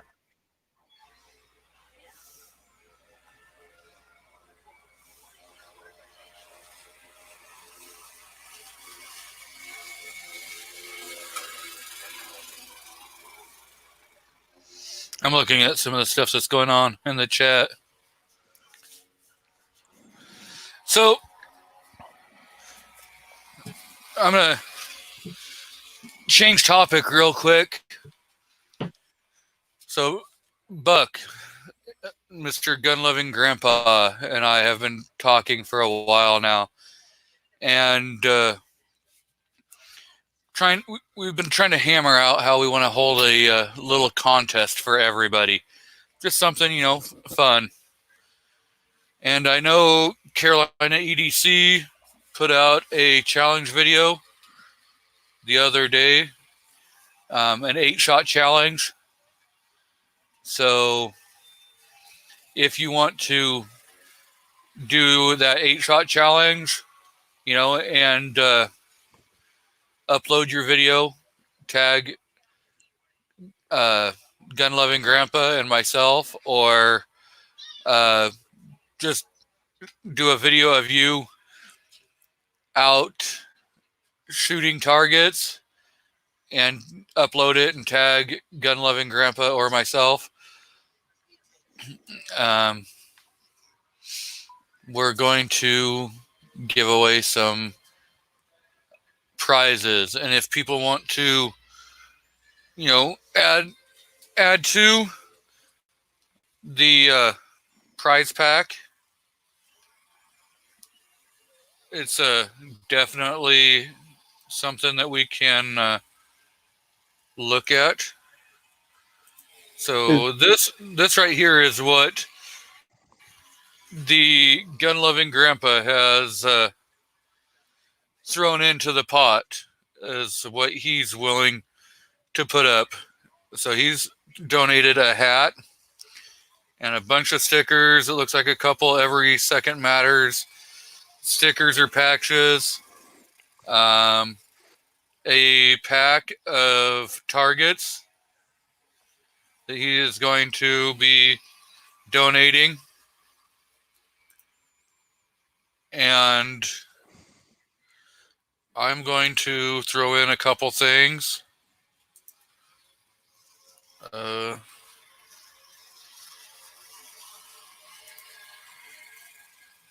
So what exactly is the challenge with those 8 rounds? Is it just to shoot 8 rounds, or are you doing So something specific? he has a video on it. So you're gonna load up 2 different mags. Your first mag is going to have 6 rounds in it. Your second mag is going to have 2 rounds in it. You're going to holster your weapon. You're going to draw. You're going to fire 2 rounds. You're going to reholster your weapon.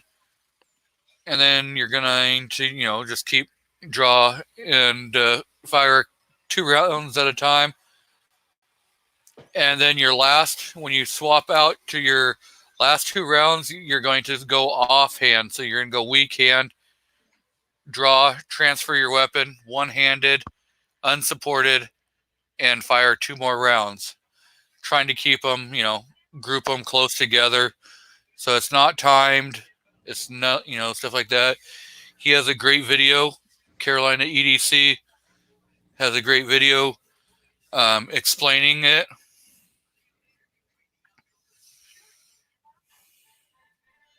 Do you have regulations on distance? No. Size of target? We were just, I'm thinking just some like paper targets if you want to go paper, if you want to go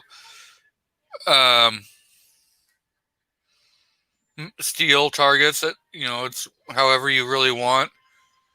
We're not So going it's to. like it's a giveaway.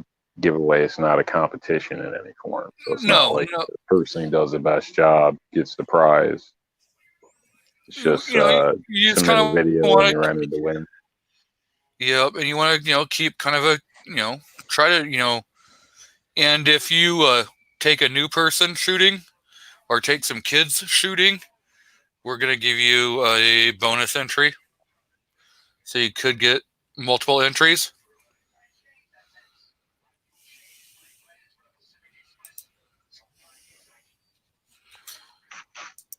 Yeah. See it now. A couple gun guys are going to be trying to borrow people's kids.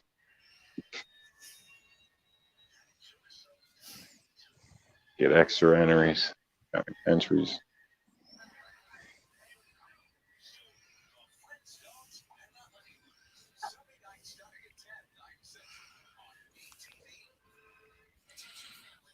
So yeah.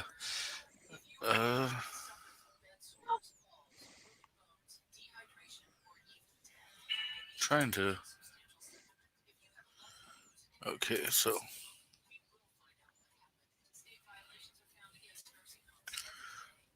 Stop sharing that one.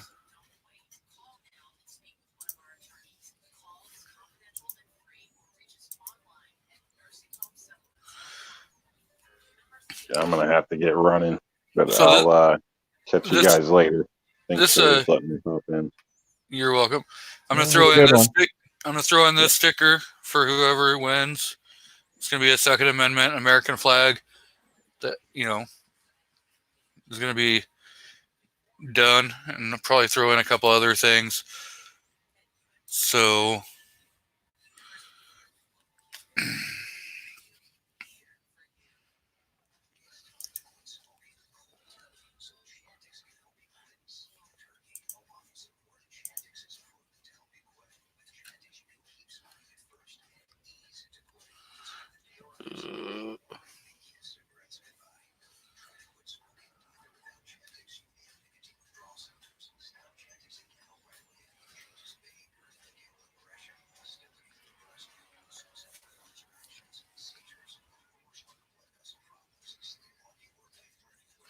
reading what Drucifer has.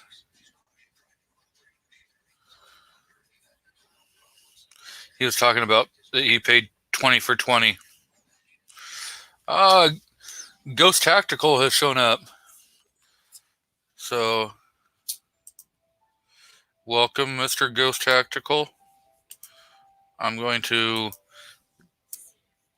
re-throw that out. I know Buck was saying if he could get a chance, he was going to jump on when he got home. I'm not sure if he's made it home from work or not, but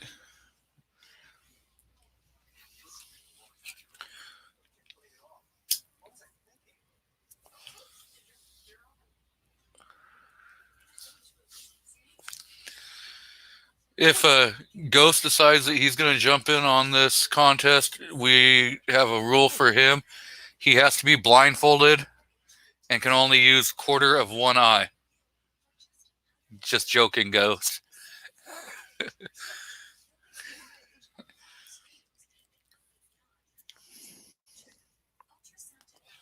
But we're going to get... I'm thinking...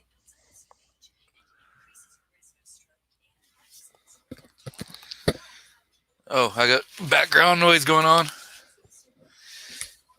Yeah, Ghost, we're going to do a target shooting contest. Or whatever, you know. So, Buck has thrown out some nice gifts that he's going to donate. And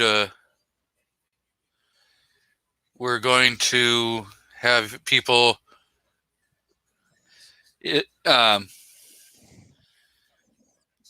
just video themselves shooting some targets, you know. And if you can take a new shooter, take, you know, some kids shooting, whatever, then you might get some bonus entries for doing it. When you upload the video, make sure to tag Gun Loving Grandpa and myself.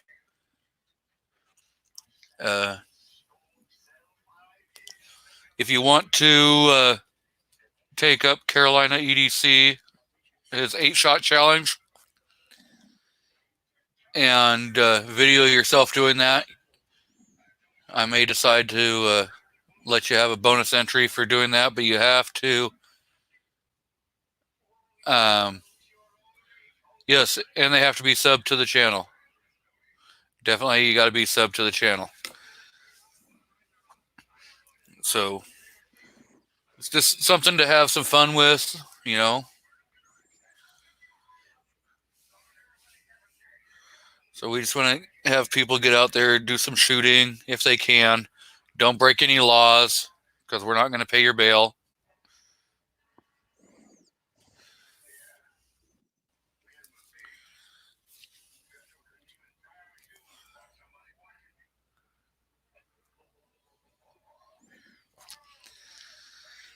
Well, we like the way that studio you're working on is looking. That was some pretty nice looking video you did of that.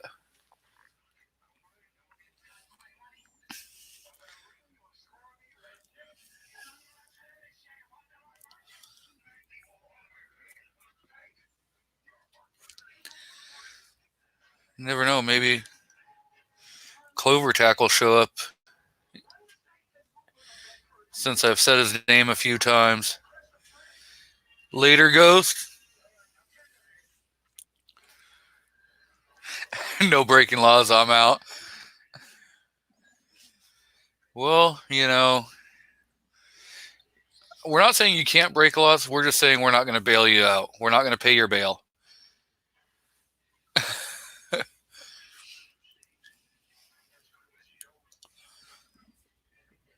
We're not into putting restrictions. Just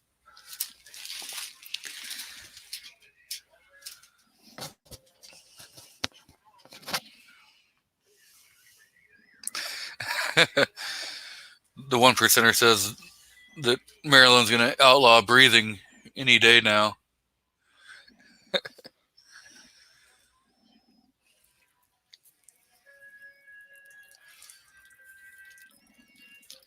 So, Mr. Faust, are you going to take us up on this little contest?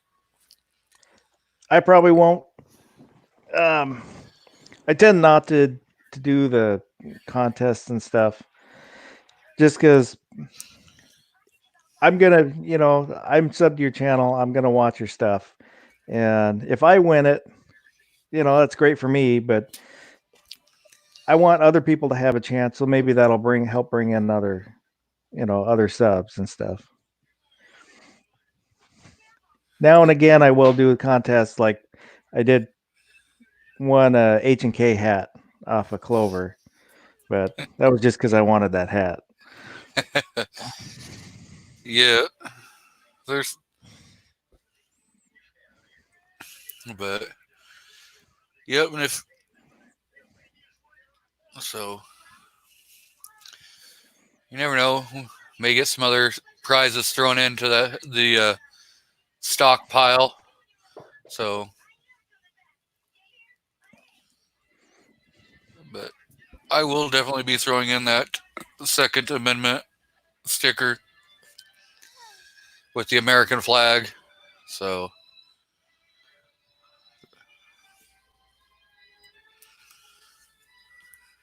and whoever wins, that will come be shipped straight from Amazon to them. So, I'll order it from them and have it shipped out. Everything else will be shipped out from me. So,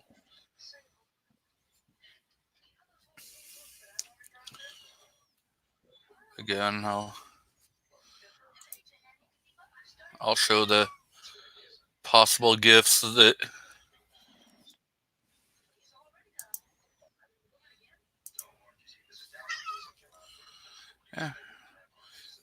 one of my cats is going crazy now.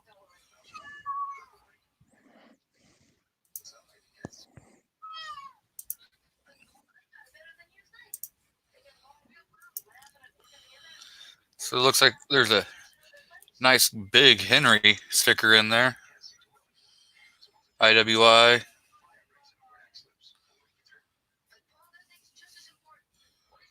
So this is what Mr. Gun-Loving Grandpa has thrown into the prize pack. So not sure what this is. Maybe Yoda.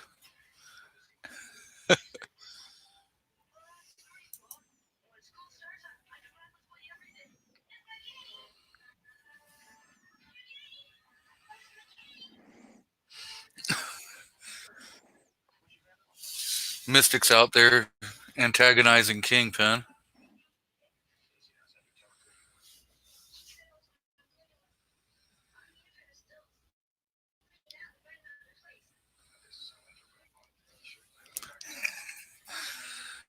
He says he weighs 95 and not 90 pounds.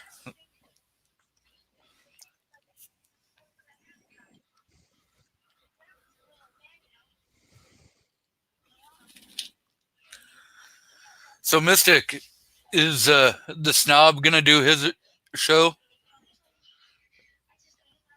I've already been quirked for an hour by the Yankee Marshal.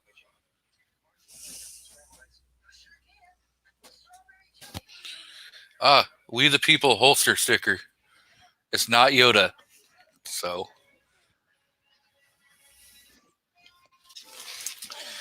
maybe we should find a Yoda picture.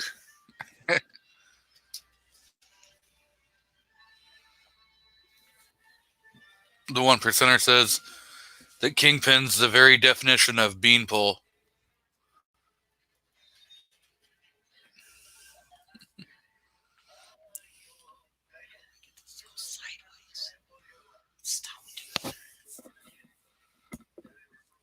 Just a sec. Gotta help the wife. Uh-oh.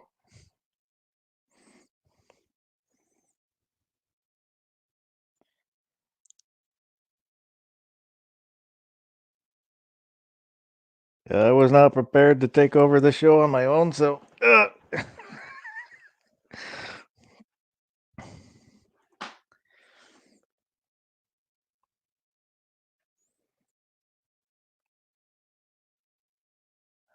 so it looks like Sarge is going to do a show tonight. Yeah, C4 Sarge has his channel that's supposed to go live tonight. So hopefully,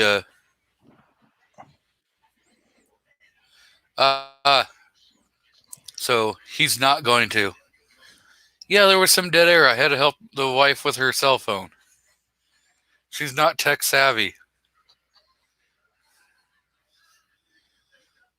So, and there's a link in the chat, Mr. Pancake Boy. If you decide you want to jump on, you can help break up some of the dead air. We can talk about the correct way to flip a pancake.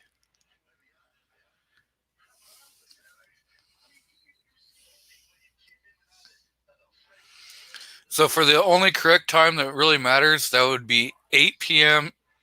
Pacific time for Mr. C4 Defense. This Eastern stuff. The two guys on the panel are West Coast boys. We're straight from the PNW. He says he's immersed in Legos right now. Well, if you stop stealing the kids' toys, maybe.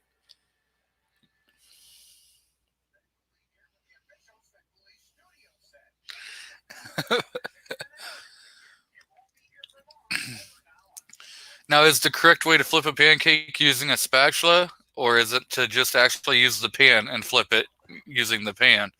No spatula needed.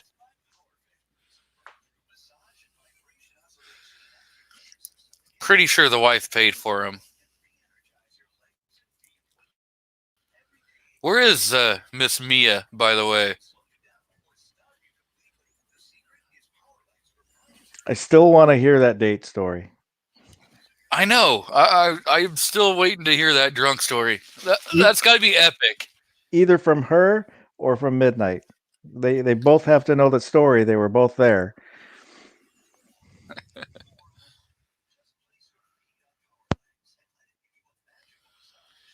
So looks like the 402 outdoorsman says he's about to release a video here in a bit on the Virginia gun control. Uh-oh.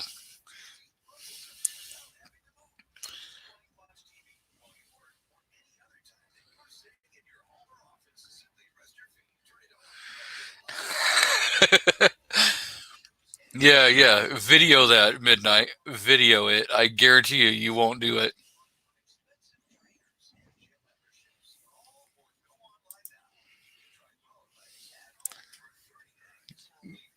You're definitely not doing that.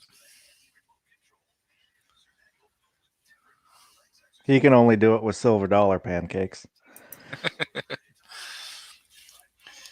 You know, those are probably like dime-sized pancakes.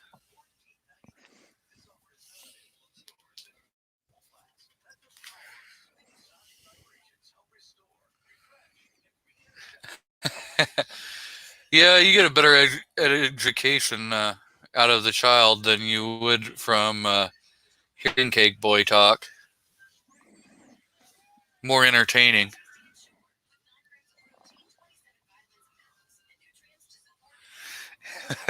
Mia and Vanessa Kitty are the most sought after. It's pretty sought after. She joins panels.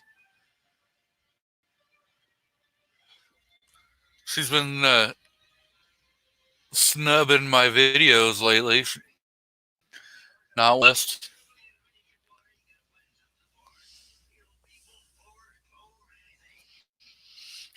Get Nerf Shooter in there. See, Pancake Boy. Everybody in the audience wants to hear from Nerf Shooter.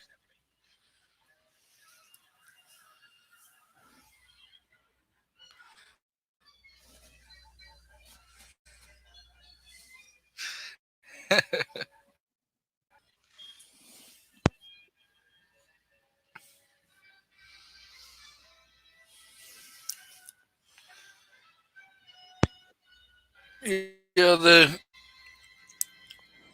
I do like the Yankee Marshal for the fact on his TYM Triple P, project, and I do agree that that's a pretty good project. If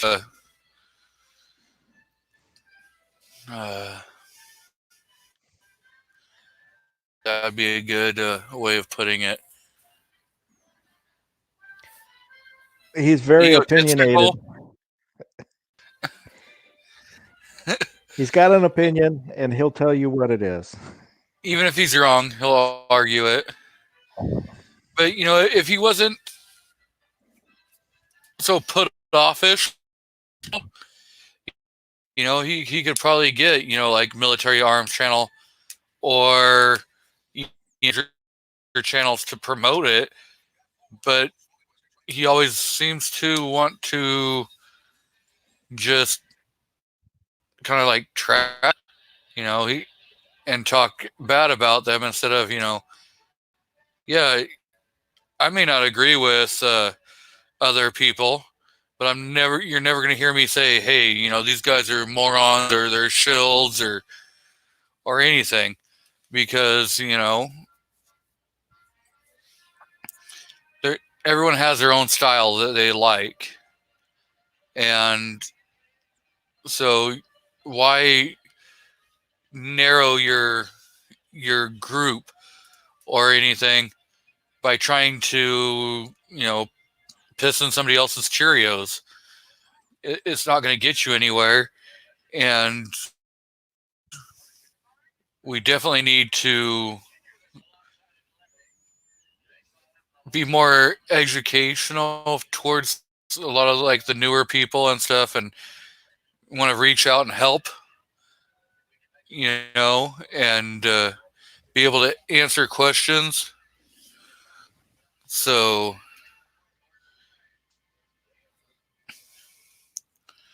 that's the way I kind of look at it. I'm not going to try stepping on other people's toes just to try maybe, I can get a couple extra viewers or whatever. That's just not me.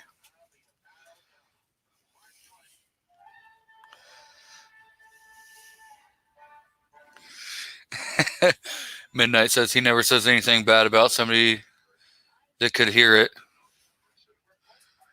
Well, That's not true. He talks trash about me all the time.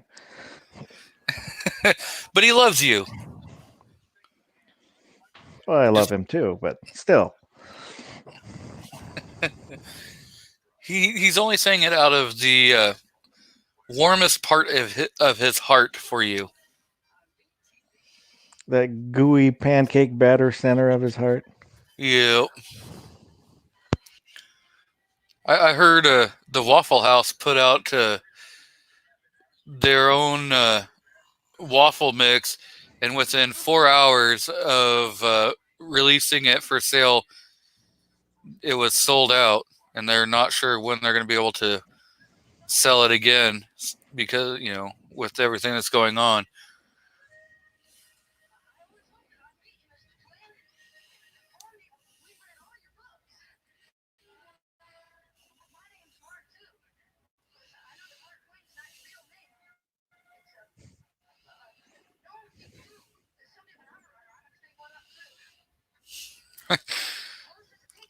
Hey, we're not saying that she needs to join anyone else's panel. We're saying that she needs to join your panel there, 1%er. Because we hear her in the background, but she never, will jump on.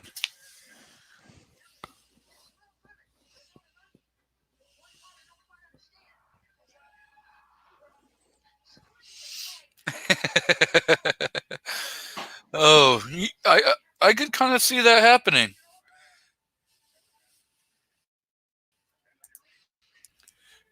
Midnight makes a mean thin crust pizza. It got up off the plate and pulled a knife on me.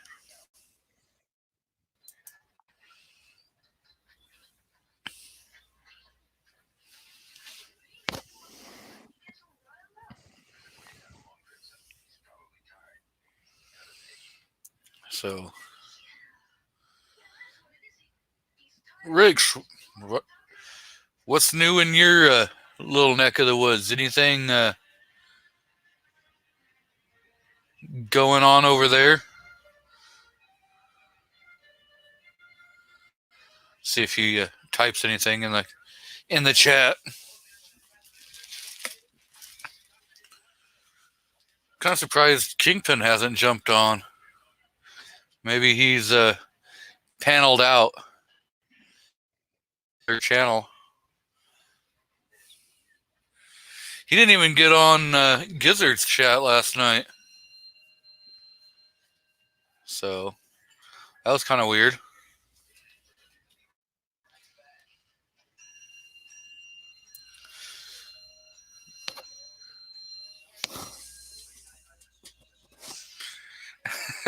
Mystic is just now deciding to chime in about time zones. Yeah, that conversation was like 15 minutes ago. That's why Central Time doesn't matter. They're 15 minutes behind.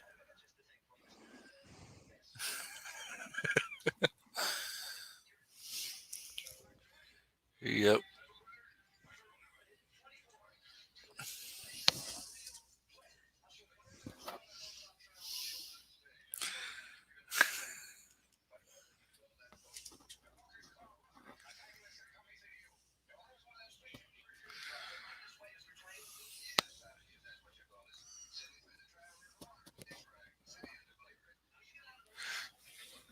Kingpin's been on a lot of live streams.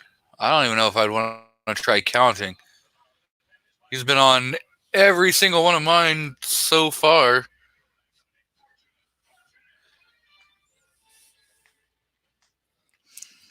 And he's been on Gizzard Gary's a couple times. Almost every Sunday night he's on Rich White's and Pancake Boys. Yeah, so he's been on. He's either in the chat or on the panel.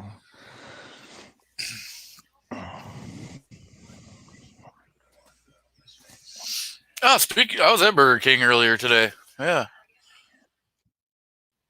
I stole his napkins. I got to the Burger King napkins before Kingpin could.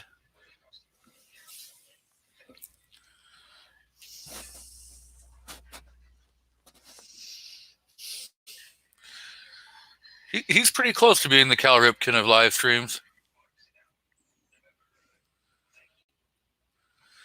So Snob's hungry, I guess.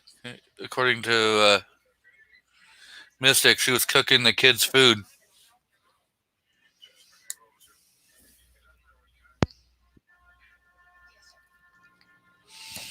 Oh, M. Gabriel. Pancake Boy would be Midnight Range.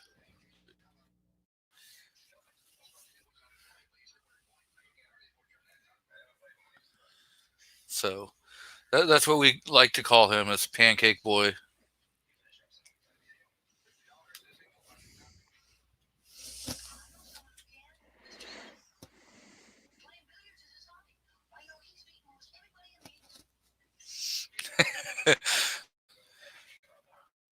Wow.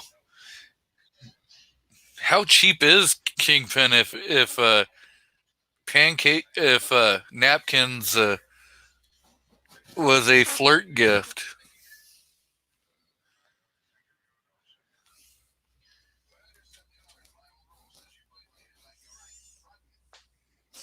Yeah, yeah, definitely. That is so true. Two Gun. Do not step on Paul Harrell's toes. I mean that's an hour-long, ass chewing, but calmly. Yeah, I saw it. I saw his response video. I didn't see the original one he was responding to, just the clips that he put in his video of it. But yeah, it was kind of ridiculous.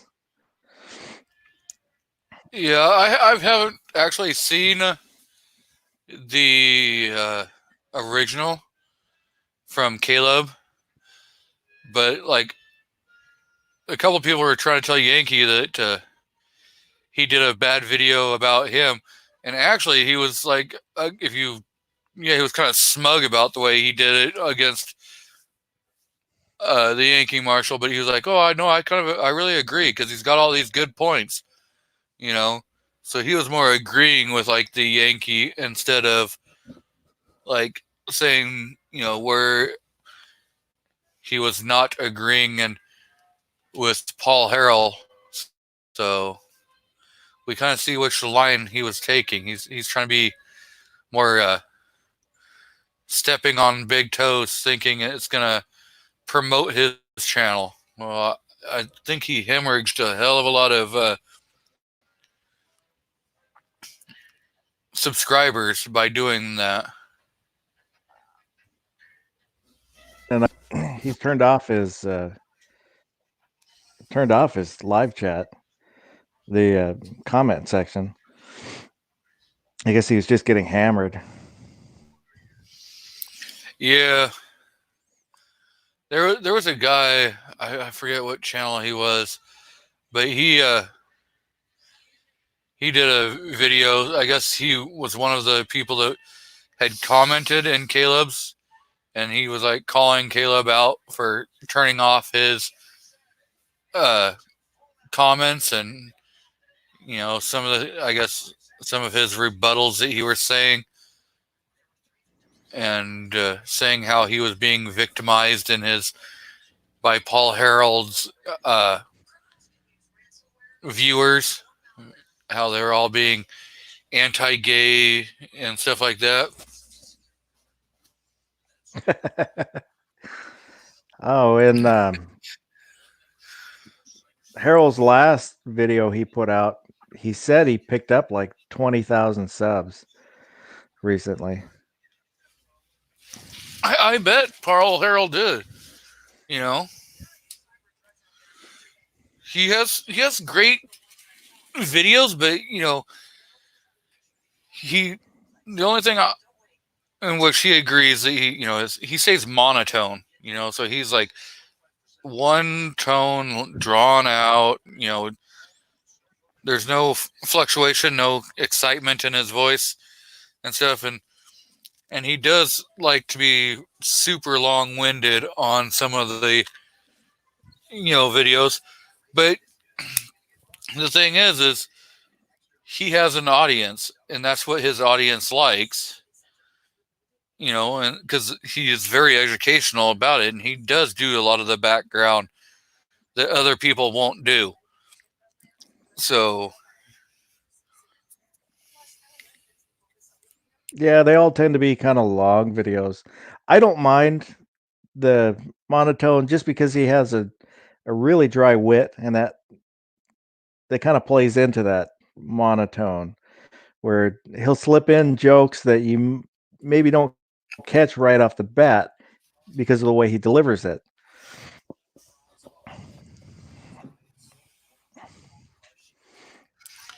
yes, the whole point of having a live show is having the side chats and stuff, being able to interact with your people.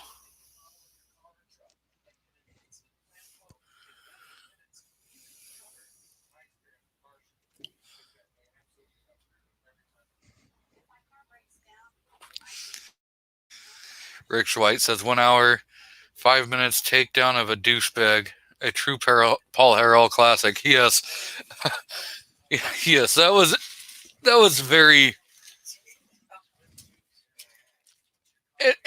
I don't know. The first video I ever saw of Paul Harold was his video he did on the 9mm FBI shootout, which brought in the 40.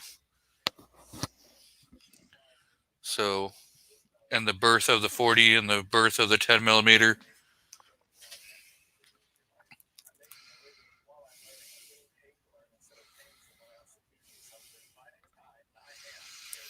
Yeah, I do like his, dry wit and stuff. He, but then again, I was one of the people that liked Frasier, and you want to talk about some dry wit, some and stuff. Frasier and his brother had a lot of that going on. So.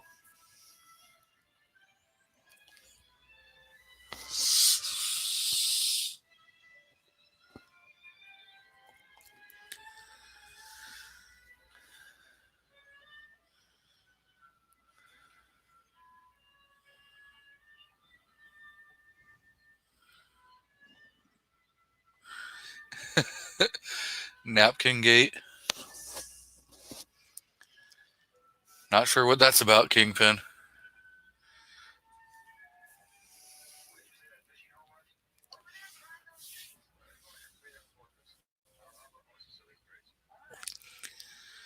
And welcome, Revolver.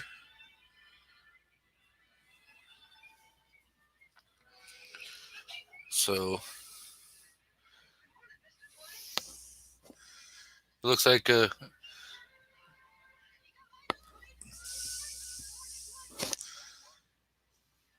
I do not watch Tim Pool. At least that name doesn't sound familiar. I don't watch his stuff either. I usually just listen to other people that have watched the videos and see what they say about what he said. From what I've heard, they're about twice as long as they need to be. He's a kind of independent reporter.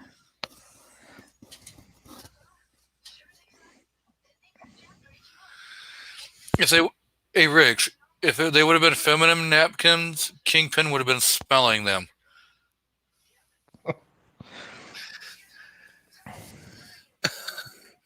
Just saying.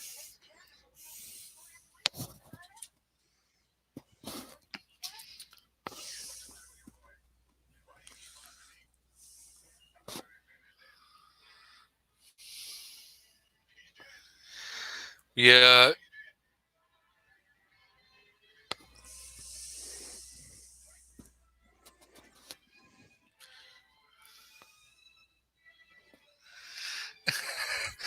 I threw the used in there for you, Rich. We know that's what you were thinking.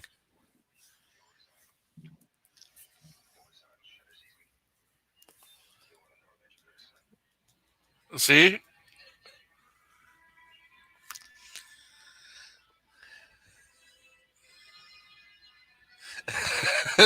This is still a family show. I don't remember ever claiming this was a family show. If it's a family show, it's a dysfunctional family show.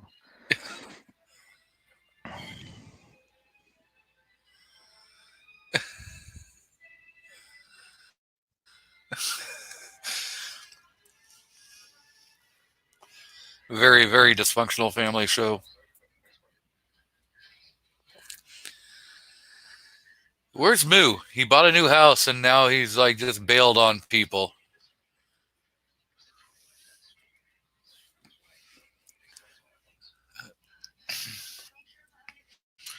I haven't seen Moo in a while.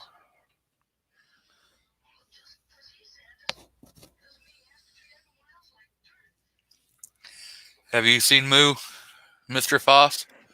Yeah, he was in a chat. Was it last night?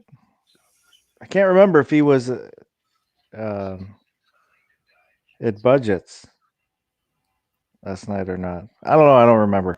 But I know recently I've seen him in a chat. He's still out there. I have not, or I did not watch Budgets last night. I skipped Budgets to support Mr. New York Outcast in his first live stream. He was a part of a panel. So yeah, I was gonna watch that. I went to the channel looking for the video before it started, and all I found was a video. Name that tune. Yeah, that it showed that he was gonna do a chat with him, and I never found the video, and I ended up watching Budgets. yeah, it started at 8:00. It's Joe Smith and Family Network or something, and it's called After Hours or something like that. I don't remember. Let me see. I might be able to pull it up real quick and link it.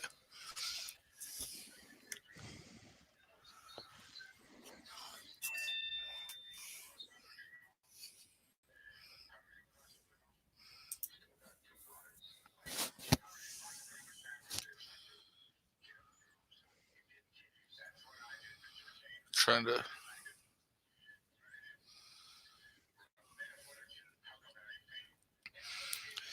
I know that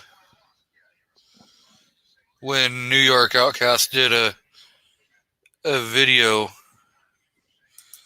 about it being on, this is. Let's see if I can.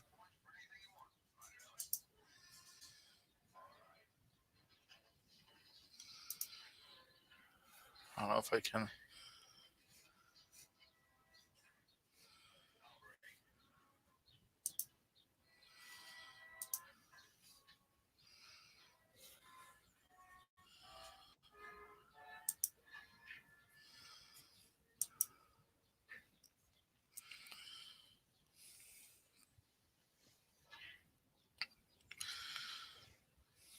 Well, I cannot seem to be able to share it because it is age restricted. But it is Joe Smith After Dark, or After Dark with Joe Smith.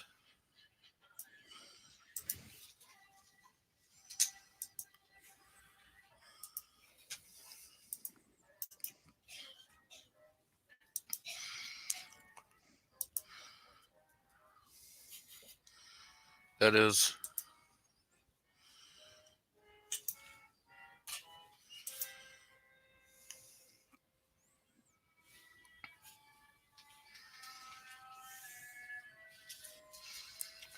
Looks like Kingpin dropped in a link.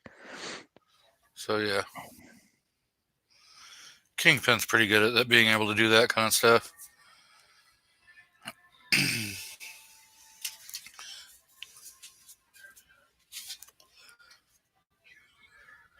So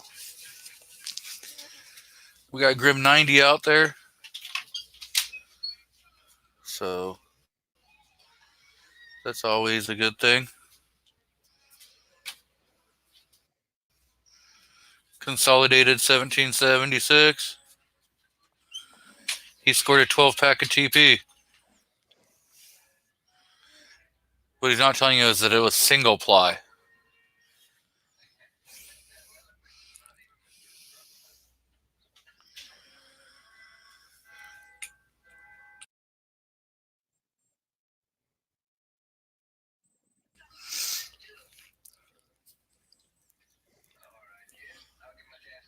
So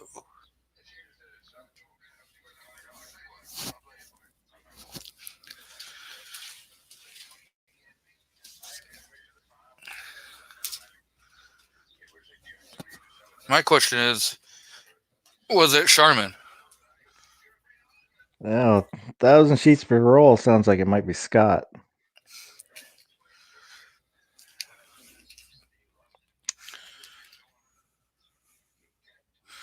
Maybe it was Angel Soft.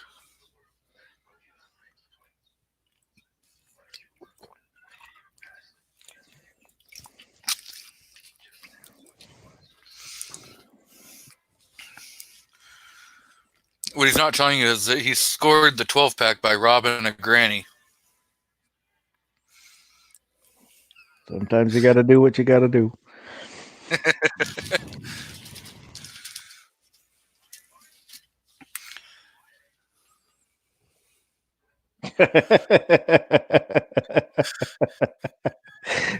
See what Midnight put.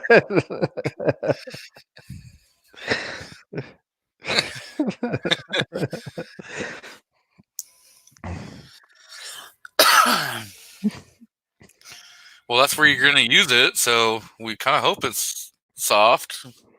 You don't want sandpaper rubbing against your little anus. Or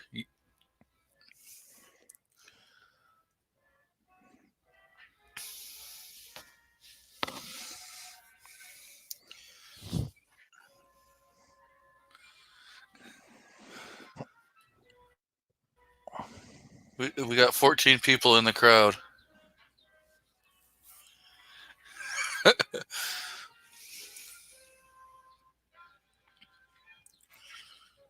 So Is there anyone in the audience that's eyeing a new gun? I'm eyeing a few.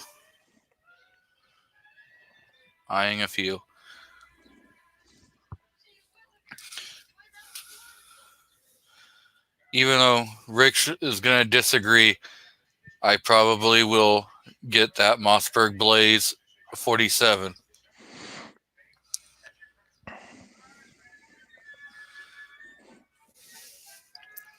Just because it looks like the Tommy gun.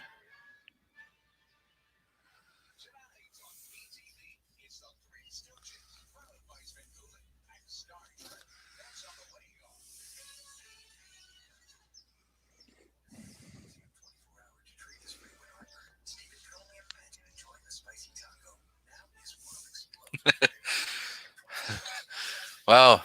Now it's gone from being family to being a medical show.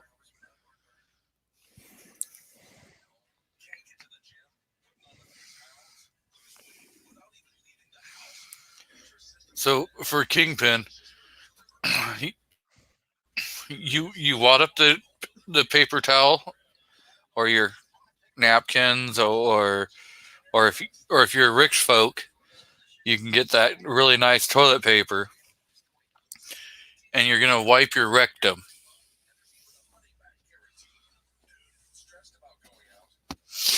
I think the proper term is starfish.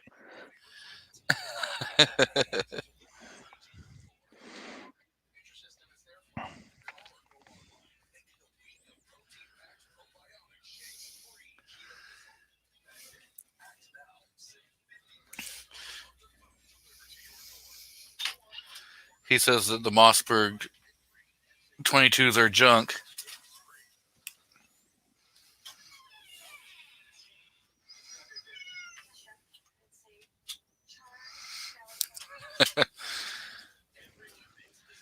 Kingpin says he traded a Mossberg 22 for a small stack of BK napkins.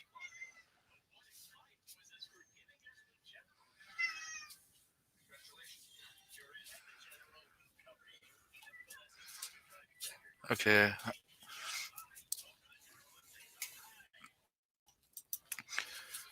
think we missed something.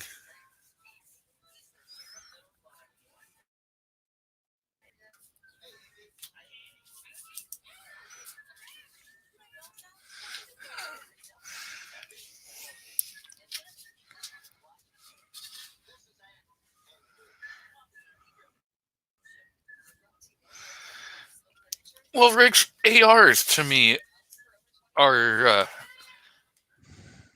inadequate, but that's just my opinion.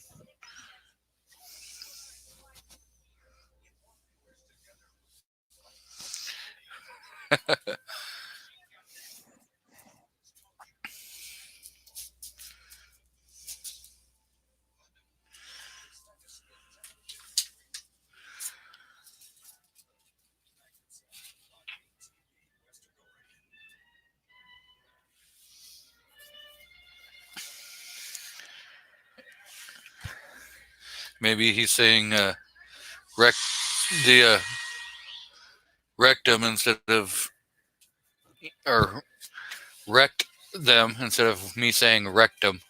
Have you never heard that joke? No. That is the joke. Wrecked him. I damn near killed him.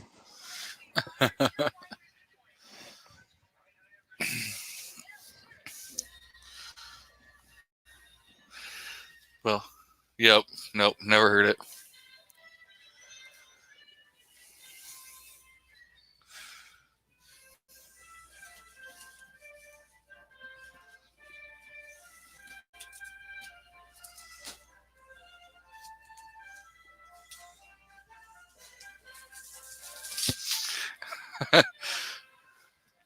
Yes, I guess so. 1%er.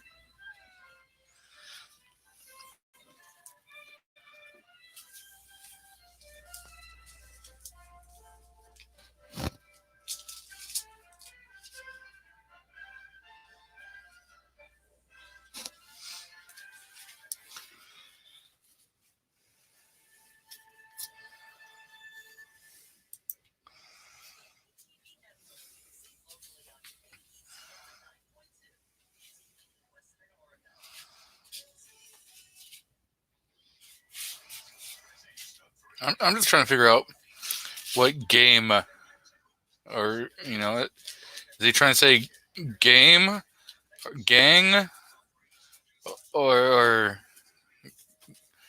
gong? I'm not completely sure.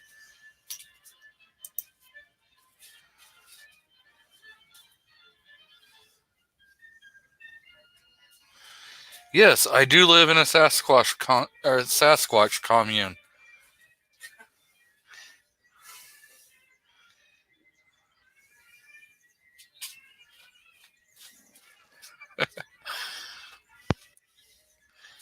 So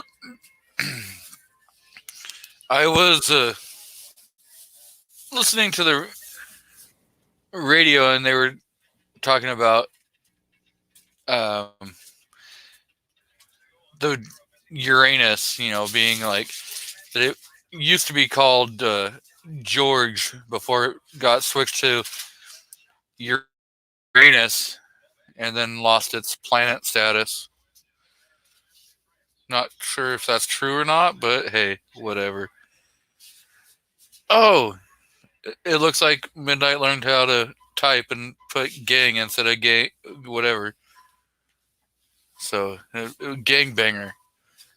A little more understanding now.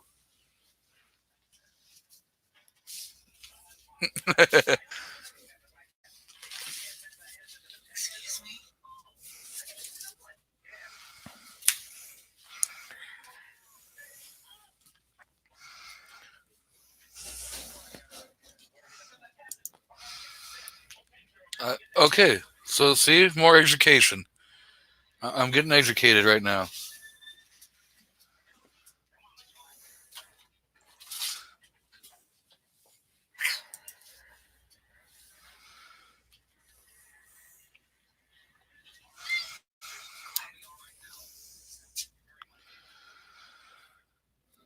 So, are we going to turn this into educating G23?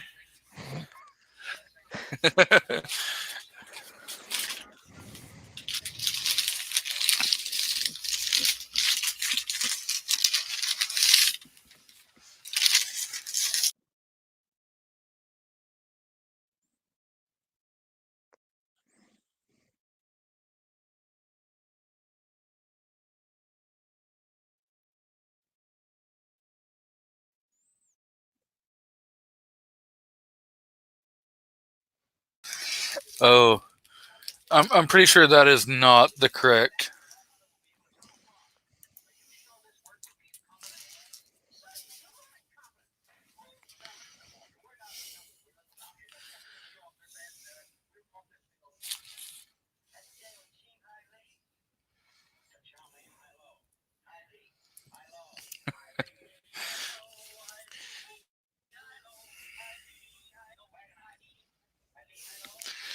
Wow, my, my chat has become pick on grim.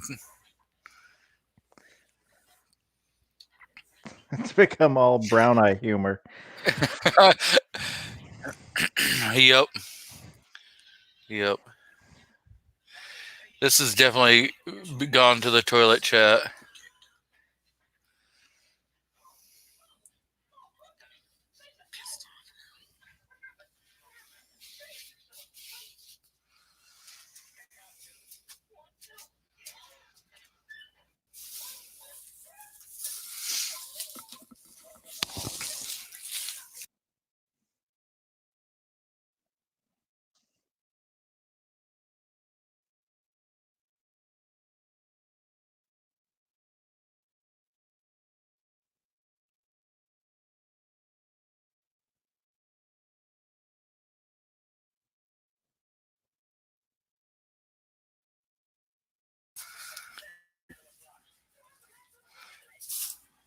Yeah.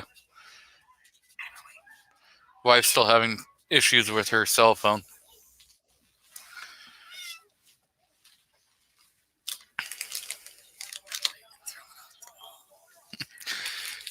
No, you're not going to throw your cell phone off the wall.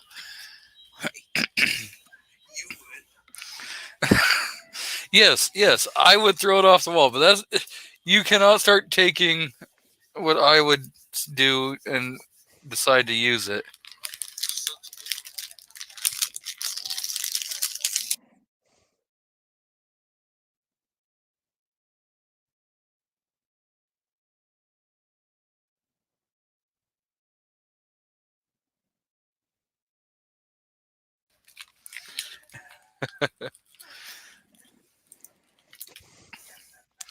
Watch out for the Klingons near Uranus. And the wife is laughing about that one.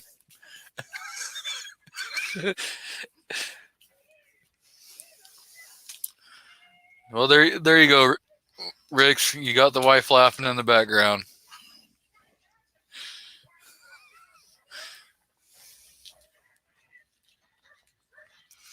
And it's not because she's watching the Three Stooges. Well, I guess I am hosting a show, so I could be watching them.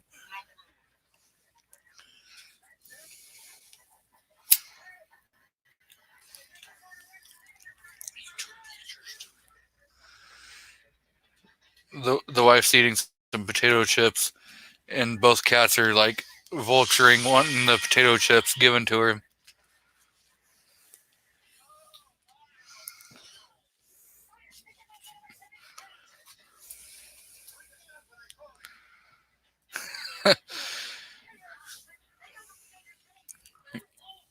Yes, Uranus is a gas. Going, M. Gabriel. It's done gone.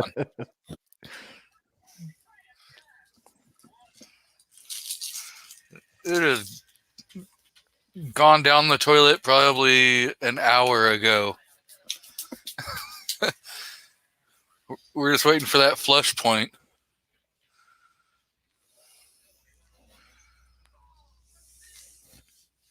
Did anyone say fart yet? Well, not quite. They talked about gassiness, but no one just said, let's, call it a fart. So you were the first one to do that. You classed up the chat. The rest of it was all just down into the toilet.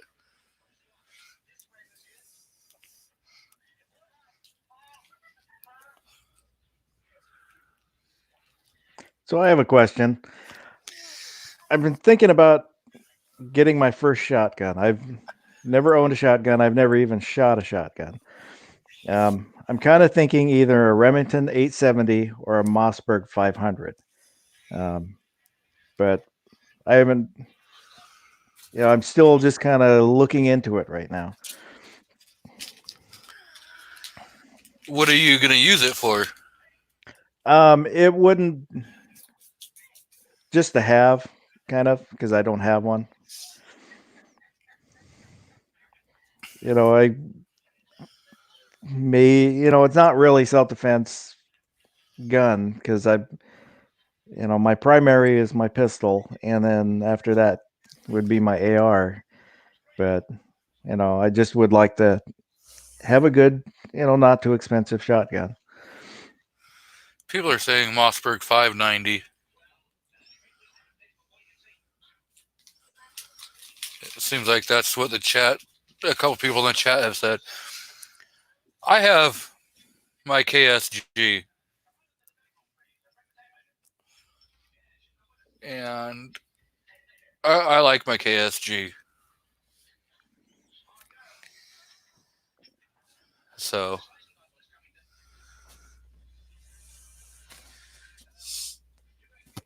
Kingpin says he has them both, but he likes the 870 better.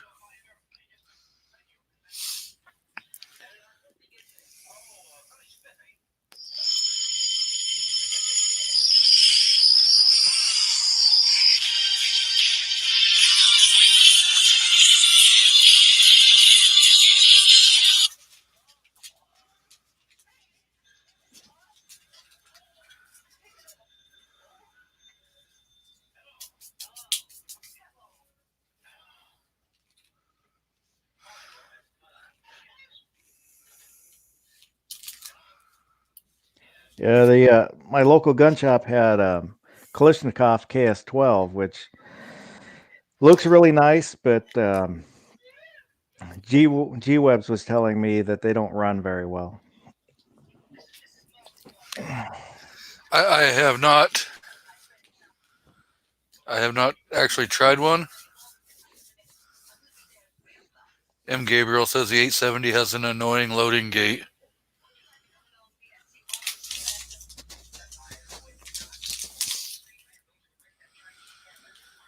But I don't know. This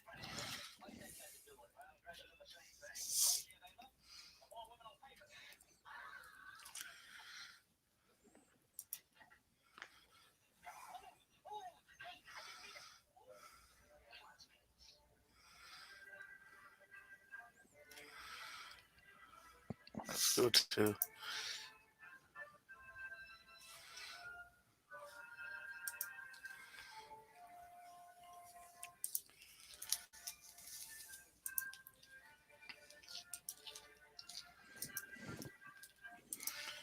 That's what I have. Right there. But I have a Magpul front vertical grip on the front. Kind of like that, but I don't have the flashlight. And then I have a red dot, True Glow red dot scope sitting on the rail.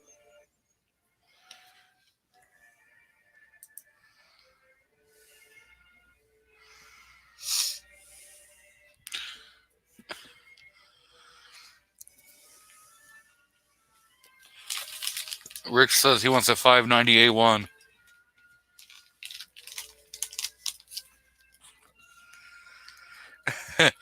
Well, yeah, the AA12 would be nice if you could own a full auto. But that's a hell of a lot of paperwork to be able to get that.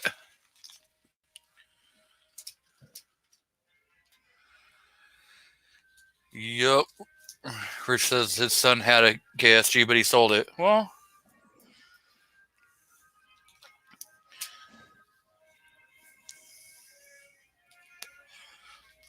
I like my KSG. I mean, 14 plus 1 on 2 3/4. 12 plus 1 on 3-inch. Yeah, Rich White is saying get a street sweeper. Those are cool, but from what I've heard, this was from back when they came out. You can't run slugs through them because it'll crack the frame. I've ran slugs through my KSG.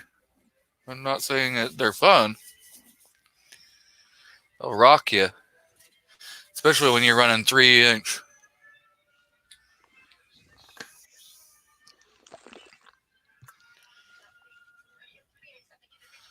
So,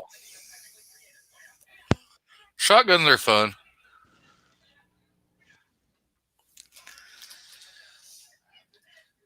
I like running birdshot in mine.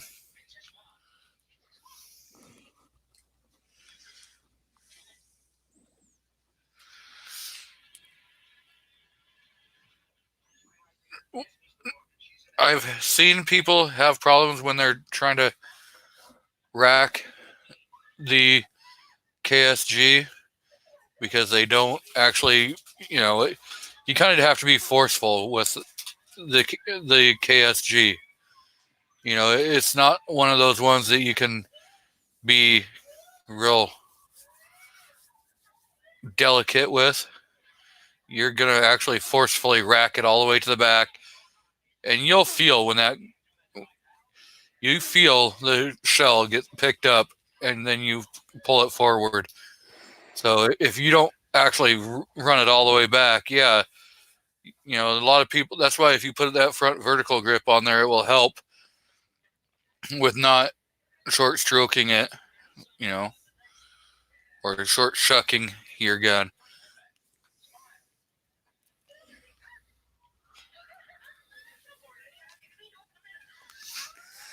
But I've seen people have, problems with short shucking Mossbergs. So it's all in, learning your gun.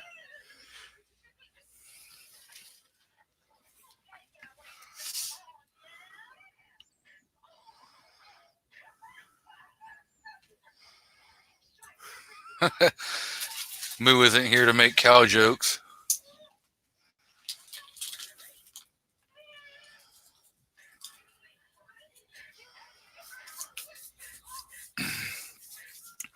But I haven't had any problems with my KSG.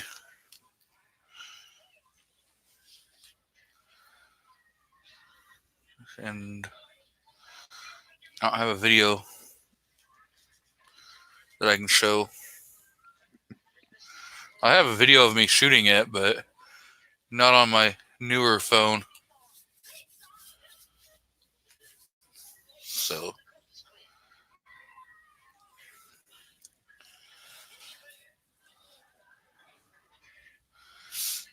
let me see if I can. I had to get rid of my old phone because it decided it wanted to just randomly do whatever the hell it wanted to do. So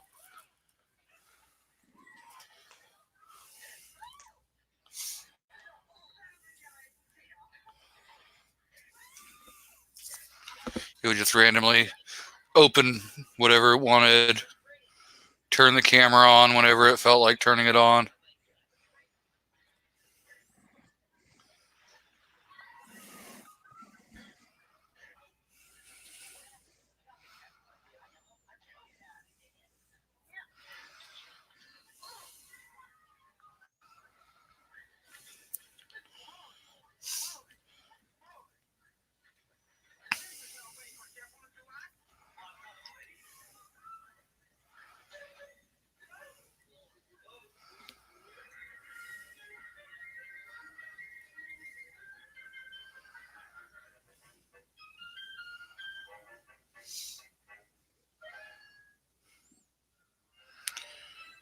Yep. I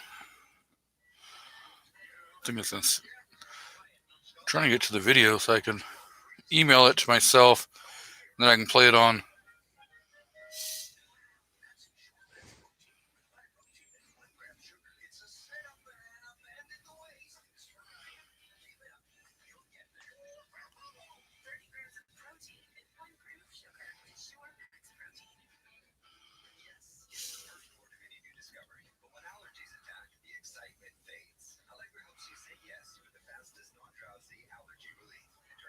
Maybe I'll find the video.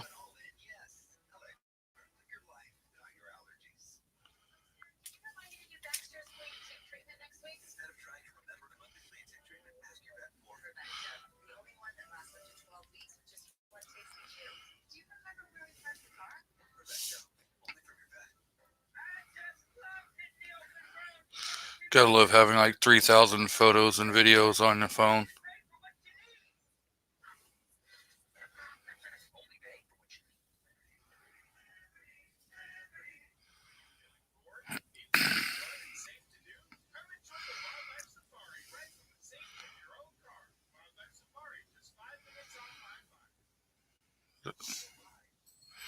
This has got to be fun for the audience.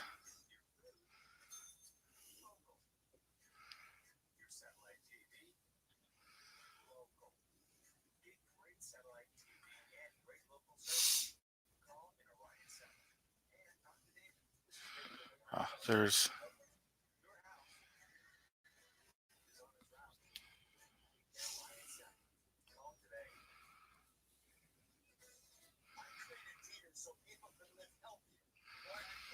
maybe.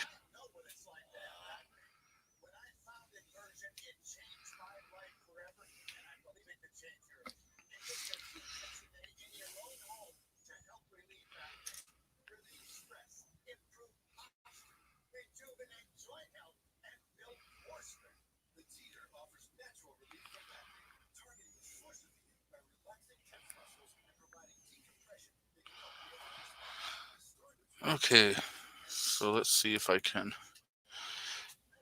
now pull up the video.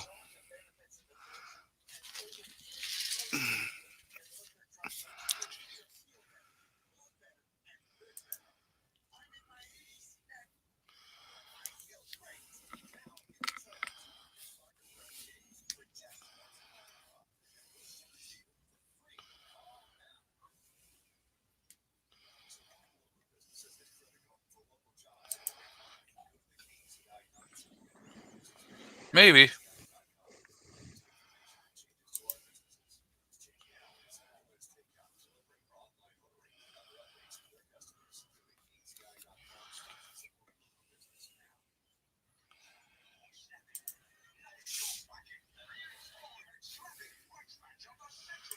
So let's see if I can.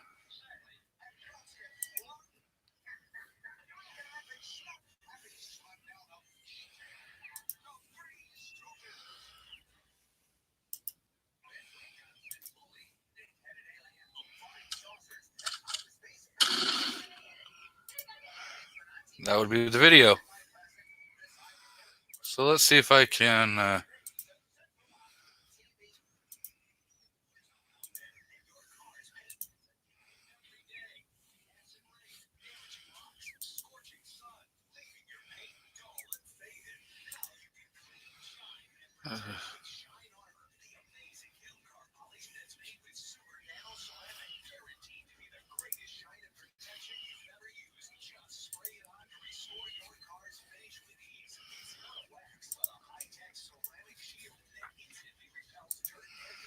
Maybe I can get back to it.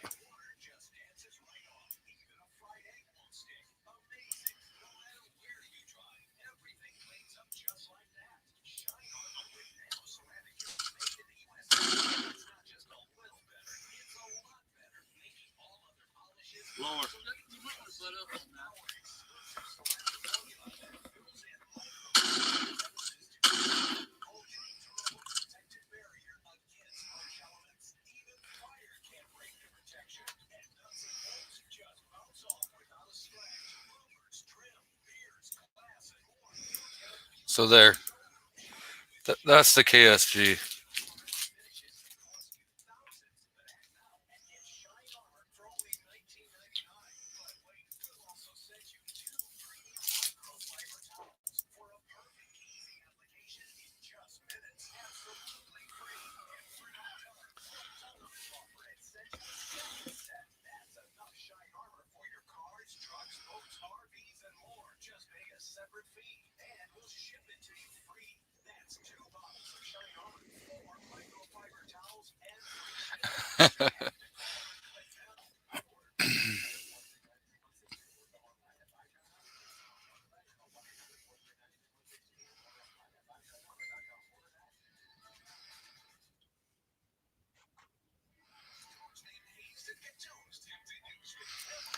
But that right there is a fun one to have.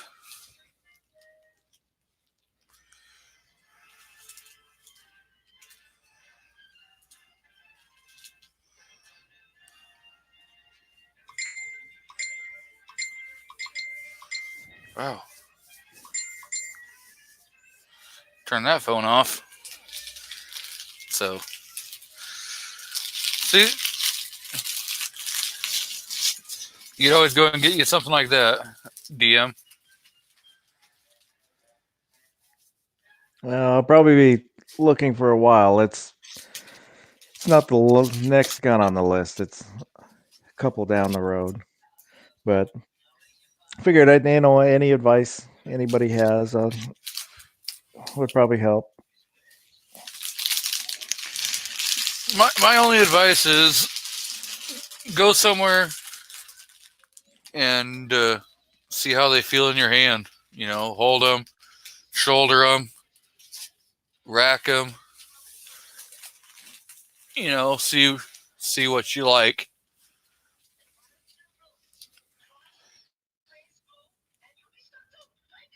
So yeah, you definitely have to be able to.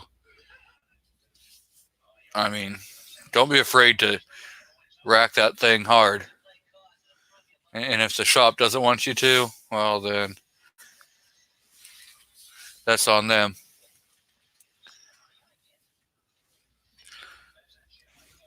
As you can see in that video, I was not being nice to it. So,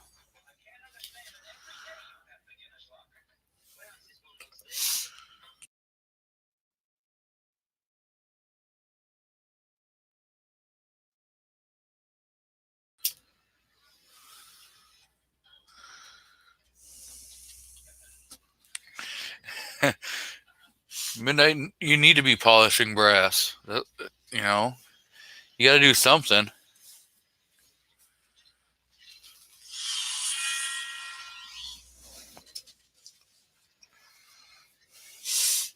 Yeah, he put some pictures on Instagram of, I think it was 308 rounds. Like half the box where the brass was tarnished. Looked like he had shoved him up his ass. Well, maybe he did. Maybe that was his way of polishing them. It's foreplay. Rich says he does not recommend the KSG to be your first shotgun.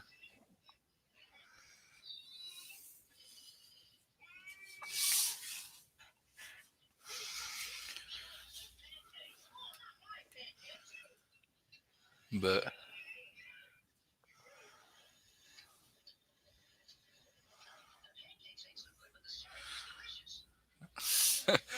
see, even the Three Stooges are talking about pancakes.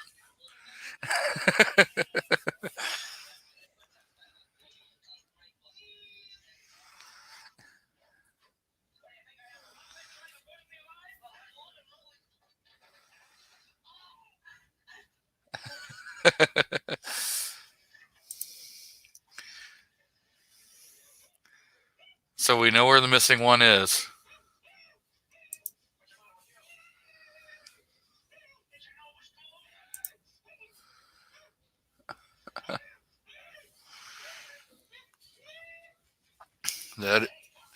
That is the story behind the missing ammo.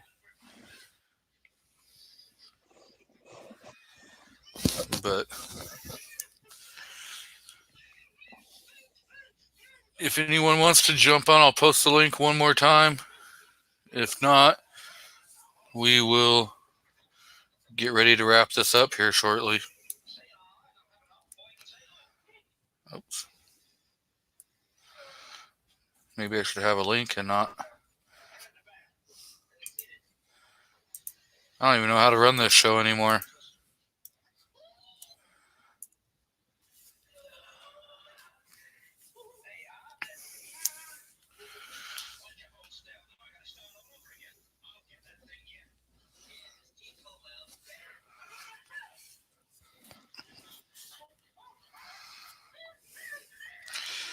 Oh no.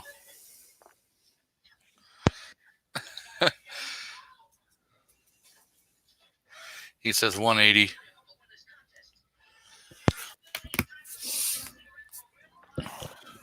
So, again, I'll remind everyone that we're going to do a shooting contest.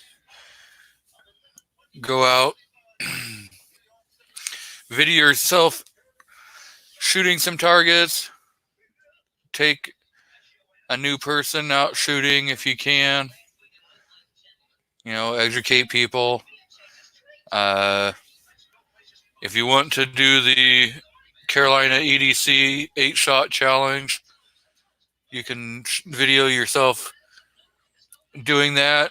Tag myself and Gun Loving Grandpa in the upload and be entered to win a nice little prize pack. So I will show that one more time of what is up for grabs.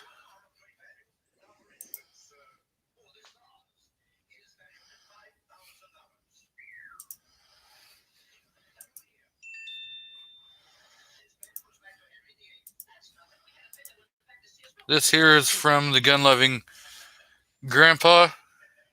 who's throwing in this little hat, a pack of targets, and some random stickers.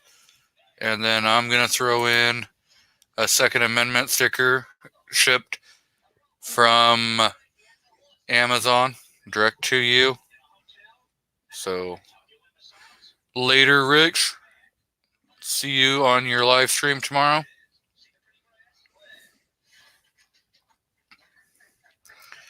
So you got any closing plugs you got, DM? Just say everybody check out Kingpin's channel because he refuses to promote his own channel and he promotes everybody else.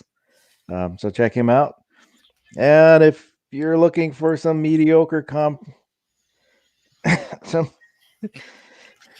mediocre content from a small and plucky channel, check out DM Foss on YouTube's or Untactical Foss on Instagram. Check out Two Gun Kitty, who's been putting out a lot of content. Andrew has put out a couple of videos. Midnight hosts the show on Sunday, The Closer. So give him some love. Rich White holds his Sunday evening chat. So there's a bunch of content out there. Check out Gizzard Gary. He hosts on Friday and Sundays. He does a Sunday morning chat. So he does some really good stuff. And like and subscribe, I guess, if you're not. And thank you all. I'll be doing another show next Saturday evening. So enjoy and hope to see some videos from y'all.